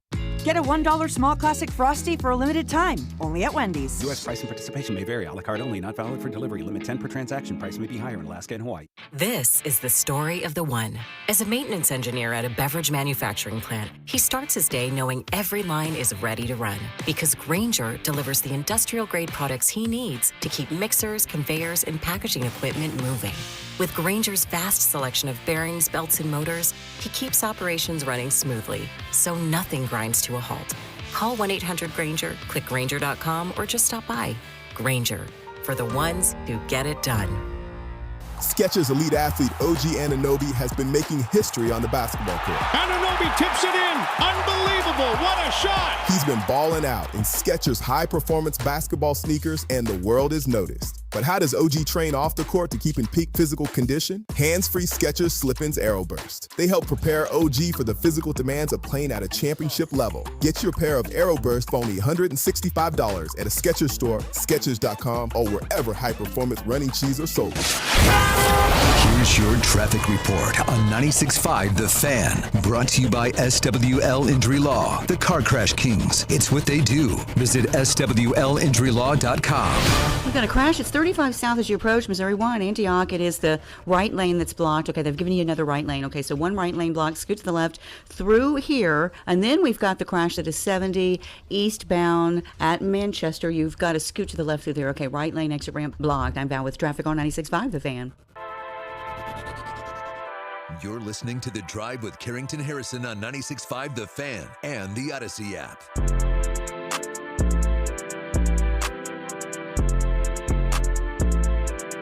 All right, in real time, we're going to play this game. I've never played this before. I had no clue this existed before about 3 minutes ago. So this is a game in which you have to draft the best Bills Self team. All right, I'm going to click on it, Rob. We're going to play it together in real time. I will say, shout out to Mike Vernon for helping us get this done. Yeah, shout out to him. I mean, that was where I saw it. I didn't know nothing about it. It also made me laugh. I called him in the break to get the link, and he goes, oh, boy. The Bills Self algorithm. Build the Bills Self perfect 5. See if your lineup can hang a banner. Draft your 5. All right, let's do it. All right, we have 2021. Oh, boy. All right. We have Marcus Garrett, Christian Braun, Ochai, Jalen Wilson, or David McCormick. And it's that year's version of that player, right? Yeah, that's who we have. Christian Braun, he wasn't Christian Braun yet. So this is the 2021 season. They lost to USC. That's the team that got smoked by Evan Mobley's team. Yeah, that team. Remember through the that's not Marcus Garrett, Christian Braun, Ochai, Jalen Wilson, David McCormick. We have to take one of these players, the 2021 version. We have to take one of these players. Brown and Ochai aren't Brown and Ochai yet. I mean, his team ain't good. That's why they got smoked in the tournament. Is the answer Marcus Garrett? I mean, you tell me. I'll take whoever you want me to take. I think you have to take Garrett. We're taking Marcus Garrett. Nice defensive combo guard. All right, we'll take him. All right. I mean, you want the watered down version of Christian Brown? Braun? A terrible decision. Now look at this. All right, 2009. So this is the year after. This is the team that lost to Northern Iowa, right? The year after? Yes, they lost. This is the team that lost after Northern Iowa. Sharon. I'll put Sharon on the done. Sharon. Next. We're not going to take Cole? There will be other great big men. Okay, I'm taking Sharon. All right, it's fine with me. Sharon was, I think he was. All right, we're done. All right, this is 2010. Sharon and Cole. So this is the Northern Iowa team. Yeah. So now we can take Cole. Now you can take Cole. Hold on, they got Marcus Morris and Markeith on this team. We taking Marcus, we taking Markeith, or we taking Cole Aldridge on this team. So this is the 2010 Northern Iowa team. So their starting 5 was Sharon, Xavier Henry, Marcus Morris, Cole Aldridge, or Markeith Morris. Yeah, this is the team for Northern Iowa. So who they lose to the year before this? Michigan State in the Sweet 16. Okay. They went title Michigan State, Northern Iowa. I don't remember that at all, actually. Who was on the Michigan State team they lost to? I don't remember that season at all then. It's like my mind goes from they won the championship to Northern Iowa. There was a year in between there? Yeah, they lost to Michigan State. It was one of the – Michigan State had the same guard for like 20 years in a row. Course. Gary Harris Jr. maybe? I don't know. It could have been him. Who are we taking from this team? Now I think you got to take Cole. We're taking Cole Aldridge. Okay. I would have preferred to take – see, I had my years backward now. This team's terrible. All right, so right now we have Marcus Garrett, Sharon Collins, and Cole Aldridge. All right, we're all out of. I knew we shouldn't have taken Marcus Garrett. Who are you going to take from that 2021 team? We should have took Ochai. All right, so we cannot take Devon Dotson. We can't take Quentin Grimes. We can't take Marcus Garrett. We either have LeGerald Vick or Dedrick Lawson. This was a awful team. Dedrick Lawson was good. This was an awful team. Dedrick Lawson scored like 18 a game. This was a terrible team. All right, we have one spot left. Oh, we have the national championship team. So we can either take Ochai or Christian. Ochai. All right, we're taking Ochai. See, we could have took DeJuan Harris on this team. He was good. I mean, DeJuan Harris is just fancy. Oh, now, hold on. We get one guy off the bench now? Okay, I kind of like this. All right, we get one guy off the bench. We get Bryce Thompson, DeJuan Harris, Mitch Lightfoot, and Tristan. I don't remember how to pronounce his last name. Inaruma. That's a bad team. We got a bad roll there. Yeah, we got a terrible team. I don't know. Pick a bench player. They're all the same. I'm taking DeJuan to come in and give us some minutes, some quality minutes. That team's a Sweet 16 team. All right, hold on. Now it says send them the march. Oh, this is actually kind of fun. Hold on, let me do this. All right, hold on. We won in the first round. Makes sense. Won in the second round. Told you. Won in the third round. Oh, hell. Oh, we lost in the Elite Eight. Oh, my goodness. We lost in the Elite Eight. We lost in the Elite Eight. Oh, come on. Oh, man. I kind of want to play this game again. This was kind of fun. Can we play one more time? One more time. Let's play one more time. It's Friday at 5:30. Let's play one more time. Hold on. We got to play one more time. Hold on. We got to play again. Hold on. We got to play again. All right. 2019, Dedrick Lawson team. Devon Dotson, Quentin Grimes, Marcus Garrett, LeGerald Vick, Dedrick Lawson. So I want to make sure I understand. This is the year that is the tournament of 2019. Yes. So this team gets boat raced out in Salt Lake by Auburn. This was the first team that didn't win the Big 12. Yeah, and I think you got to take Lawson. Okay, we're taking Dedrick Lawson. I think I got to take Dedrick Lawson. Taking Dedrick Lawson here. Okay, all right. Oh, we got the Wiggins and Embiid team. We got Tharp, Wiggins, Wayne Selden, Perry Ellis, and Joel Embiid. I think you have to take Wiggins. Okay, I'm taking Wiggins. Before Peterson, he was the best freshman scorer. They lost to Stanford that year, correct? They did. All right. Embiid didn't play. I'm taking Andrew Wiggins. Does this count injuries? Do I get a full year? Oh, this is the good one. 2017. Frank Mason, Devontae Graham, Josh Jackson, Svi, Landon Lucas. This is the team that lost to Oregon. No, this is before then. This is the year before that, because Devontae's not on the Oregon lost team. Because Josh Jackson's on the Oregon lost team. Josh Jackson was on that team that lost to Oregon. Yeah, but at Sprint Center. I didn't think Devontae Graham was on that team. Yeah, they lost to Oregon. Oh, Devontae Graham comes back. That's right. Yeah, this is the year that Frank Mason won National Player of the Year. So then take Mason. Yeah. Take Mason. All right, we got Frank Mason now. We got a squad now. Oh, all right. I already know. I don't even got to ask you. Ben McLemore. This is the 2013. Elijah Johnson, Ben McLemore, Trevor Relaford, Jeff Withey, Kevin Young. We're taking Ben McLemore here. 100%. All right, we got a good team cooking here. Oh, and we got Frank Mason, Wayne Selden, Kelly Oubre, Perry Ellis, Cliff Alexander. We're taking Perry Ellis here. Buckets. Again, got hurt. Yeah, I'm happily take a guy off the bench. Okay, here we go. This is a good one. We have Ochai off the bench, Udoka, Charlie Moore, and Mitch Lightfoot. We're taking Udoka. 100%. We're taking a big. We're winning the championship. This team feels good. We're winning the chip here. This Hold ball on, feels good leaving the hand. We're winning the chip here. Hold on. Let's see if we win the championship. First round, 1. 16 seed, easy money. Second round, 1. Not worried about it. Third round, 1. And the last team beat the third round. Elite 8. 1. Final 4 bound. Banners. I built a Final 4 team. Final 4. Oh, we lost in the Final 4? Oh, my goodness. Banners. We lost in the Final 4? Oh, this was fun. I don't know. How do we do this? I got to make a Mizzou one of this. This was fun. Hold on. We gotta keep playing this. That was fun. How would a Mizzou one be fun? Yo, don't do that. Don't do that. Mizzou ain't got guys? We ain't had guys? I mean, you're telling me you got the 08 Mizzou team. Who do you want? Somebody said, how do we play? Can we tweet this out? We can tweet this out. That's a great question. Yeah, let's tweet it out. I don't care. It just went live. Let's tweet it out then. That's fine. I'll support. Hold on. I'm about to tweet it out. Hold on. For those of you, it is called play.kuhearings.com is how you can play it. Play.kuhearings, all one word.com is how you can play the game that we just played. Hold on. I actually had fun. Let me tweet this out. Built a Final Four team. Let me tweet this out. Hold on. Let Let me do this. This was fun. Hold on. Shout out to Mike Vernon. Hold on. Man, that first roll. Hold on. Let me shout out to our guy Mike Vernon. Hold on. That was enjoyable. I hope you guys, maybe you didn't enjoy it. He's listening. He texted us that our team didn't make it because Diedrich can't guard nobody. Oh, my goodness. Diedrich couldn't guard nobody? I mean, you watch Kansas basketball. He couldn't guard nobody? Couldn't guard nobody. Oh, wow. That's crazy. I thought we had a good squad. I thought we at least could win a chip. We could win a chip. I don't want to keep playing it now to see if I can win a championship. I don't want to play that bad. All right. Maybe that was good. Maybe that was terrible. I don't know. I enjoyed it. I had a fun time. I hope that you had a fun time too playing the game.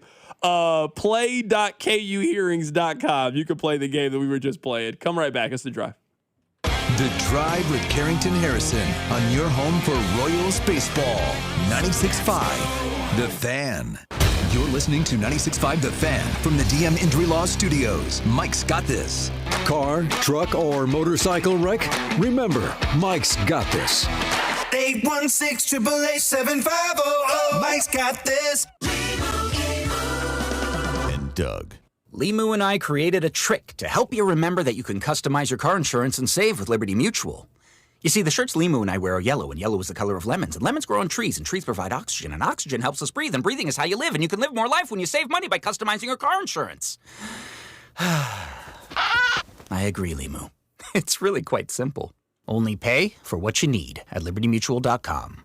Liberty, liberty, liberty, liberty. Skechers elite athlete OG Anunoby has been making history on the basketball court. Anunoby tips it in. Unbelievable. What a shot. He's been balling out in Skechers high-performance basketball sneakers, and the world is noticed. But how does OG train off the court to keep in peak physical condition? Hands-free Skechers Slip-ins Aeroburst. They help prepare OG for the physical demands of playing at a championship level. Get your pair of Aeroburst for only $165 at a Skechers store, Skechers.com, or wherever high-performance running shoes are sold. Before the season even kicks off, everyone's making predictions. Who wins the division? Who makes the playoffs? Who's lifting the trophy at the season's end? On Kalshi, America's #1 prediction market platform, you can trade those predictions in a live market. For instance, maybe you've already got your idea set on the AFC West. Right now, the Chiefs are trading at 34%, meaning a $100 trade on Kalshi would net you a $281 return.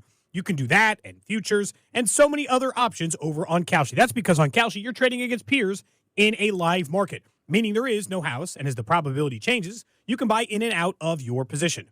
Trade the draft pick, the game, and more on Kalshi. Download the Kalshi app today and use promo code TAPP, T-A-P-P, to get $10 when you trade 10. K-A-L-S-H-I, Kalshi, trade on anything. 18 plus only. Restrictions and eligibility requirements apply. Event contract trading involves risk and may not be suitable for all investors. Kalshi products are not available in all jurisdictions. Prices, values, and available markets may differ from those mentioned. For more information, see Kalshi.com/regular. We all hear the radio ads about the IRS. They tell you to be afraid, to be scared, and they try to frighten you into calling. I'm not here to do that. Tax Relief Advocates is different. TRA is here to tell you that if you owe money to the IRS, whether it's $5,000, $50,000, or $500,000, we have a solution. It doesn't matter if you're sitting in your car, at work, or with your kids. No matter where you are, call now. 800-575-9834. Don't lose hope. TRA can eliminate or reduce what you owe to the IRS. Generous programs are now available that can give you a fresh start. Our passion is taxes and helping individuals fix their IRS problems. We have over 1,000 five-star reviews on Google and an A+ with the Better Business Bureau. You don't need to be afraid of the IRS any longer. End your tax nightmare today by visiting us online at TRA.com or call 800-575-9834. That's 800-575-9834. Tax Relief Advocates. Real solutions for real people. When you've got real work to do, Metal Supermarkets will help you get it done fast. With a huge variety of metals in stock, we can help no matter what job comes your way. And all it takes is a few clicks. We make buying metal online easy so you can spend less time shopping and more time getting things done. Metal Supermarkets, the convenience stores for metal. Place an order online today at metalsupermarkets.com. Pump up the volume. Business moves fast. Orders roll in, deadlines close in. When you ship with USPS Ground Advantage, you can keep up with confidence. Every package stays in our secure network from dock to door. And with nationwide reach, dependable tracking, and upfront affordable pricing, you get built-in peace of mind. You run the business. We run the routes. Visit USPS.com/Ground Advantage to learn more. USPS, official shipping sponsor of the NHL.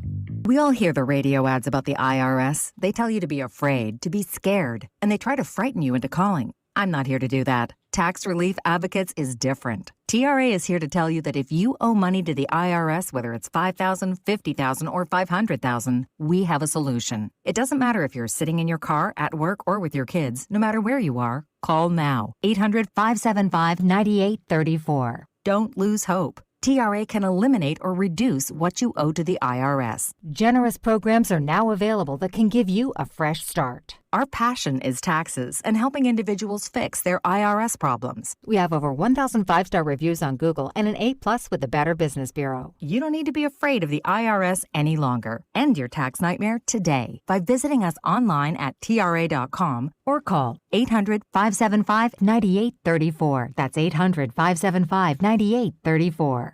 Tax Relief Advocates. Real solutions for real people. Chiefs coverage is brought to you by New Century Chrysler Dodge Jeep Ram in Paola. Spring hail means big savings at New Century Chrysler Dodge Jeep Ram in Paola. Save up to $15,000 on hail damage new and used vehicles, plus all factory incentives. But this hail of a sale won't last long. New Century Chrysler Dodge Jeep Ram in Paola. You always pay less in Paola. Tonight, expect clearing to fog with a low of 71. Weather brought to you by Duke's Mayo. Welcome to Duke's Mayo Country, where the mayo is so smooth and creamy, it makes every bite better. Duke's Mayo. Look for the yellow lid. Hey, this is Trey Smith, and you're listening to your home for Chiefs football. 96.5 The Fan. Go to 965thefan.com for your chance to win Kansas City Chiefs scratch tickets, plus a chance for the grand prize Chiefs bundle, which includes a framed jersey and a signed photo. All thanks to our friends at the Kansas Lottery. Here's your traffic report on 96.5 The Fan. Brought to you by SWL Injury Law, the Car Crash Kings. It's what they do. Visit SWLinjurylaw.com. Okay, downtown, we've got a problem. 35 north as you approach 12th. Scoot to the left through here. A crash reported. Okay, cleanup still underway. 70 eastbound at Manchester. I'm Val with traffic on 96.5 The Fan. This is your home for Kansas City sports. 96.5 The Fan. Welcome back into the show. My name is Carrington Harrison. I'm really happy to be here with you guys. Appreciate your time and appreciate you being here with us. You know what? I got all kind of discombobulated. That game was fun. I really enjoyed playing that. It was a very good do you know ball idea is what it was. It was a very, very good idea. All right. So a couple of things before we get out of here. Thing number one is this. They are making a movie based off the life of John Madden. I don't know much about it, but I do know I will be watching it. If you're my age, and some of you are older than me, so I think you apply, you love John Madden. You understand how important John Madden was. Playing the video game is what got you into football. When you hear football, you hear his voice. That was the voice that you grew up listening to when you watched the Cowboys or the San Francisco 49ers. Tom Brady's first Super Bowl was called by John Madden. He is a larger-than-life football figure. So I don't care what platform it was on. It could be on Tubi. It could be on whatever. I would be watching it, and I would be participating in it. It is not going to theaters. It is going directly to Amazon Prime. Rob, is this a good thing or a bad thing? I think it's bad. My official opinion is bad. That's my official answer. I don't know when the last Amazon Prime movie that we just went, oh, wow, if that's ever happened. I don't know the last movie that went straight to streaming that we went, oh, wow. Netflix has tried. They have tried to put stuff straight to streaming, and I don't know that any of them have broken through as a, hey, can you believe this was go must-watch television? Yeah. I'm excited for the movie. I just don't think it's going to rate well. The fact that Amazon made it and the theater said no thanks does worry me. Yeah, I don't know. And it's got big actors in it beyond just Nicolas Cage. I as popular as Madden is, with the stacked November and December that we have, I don't know if that's a movie that was going to do well in the theaters anyway. You got to think. You got to be a hardcore football fan for that movie. And it happens during a time in which you would just watch football instead. Like for you and I. Now, I probably would go see it, but a lot of football fans would say, hey, I'll wait till it hits streaming anyway.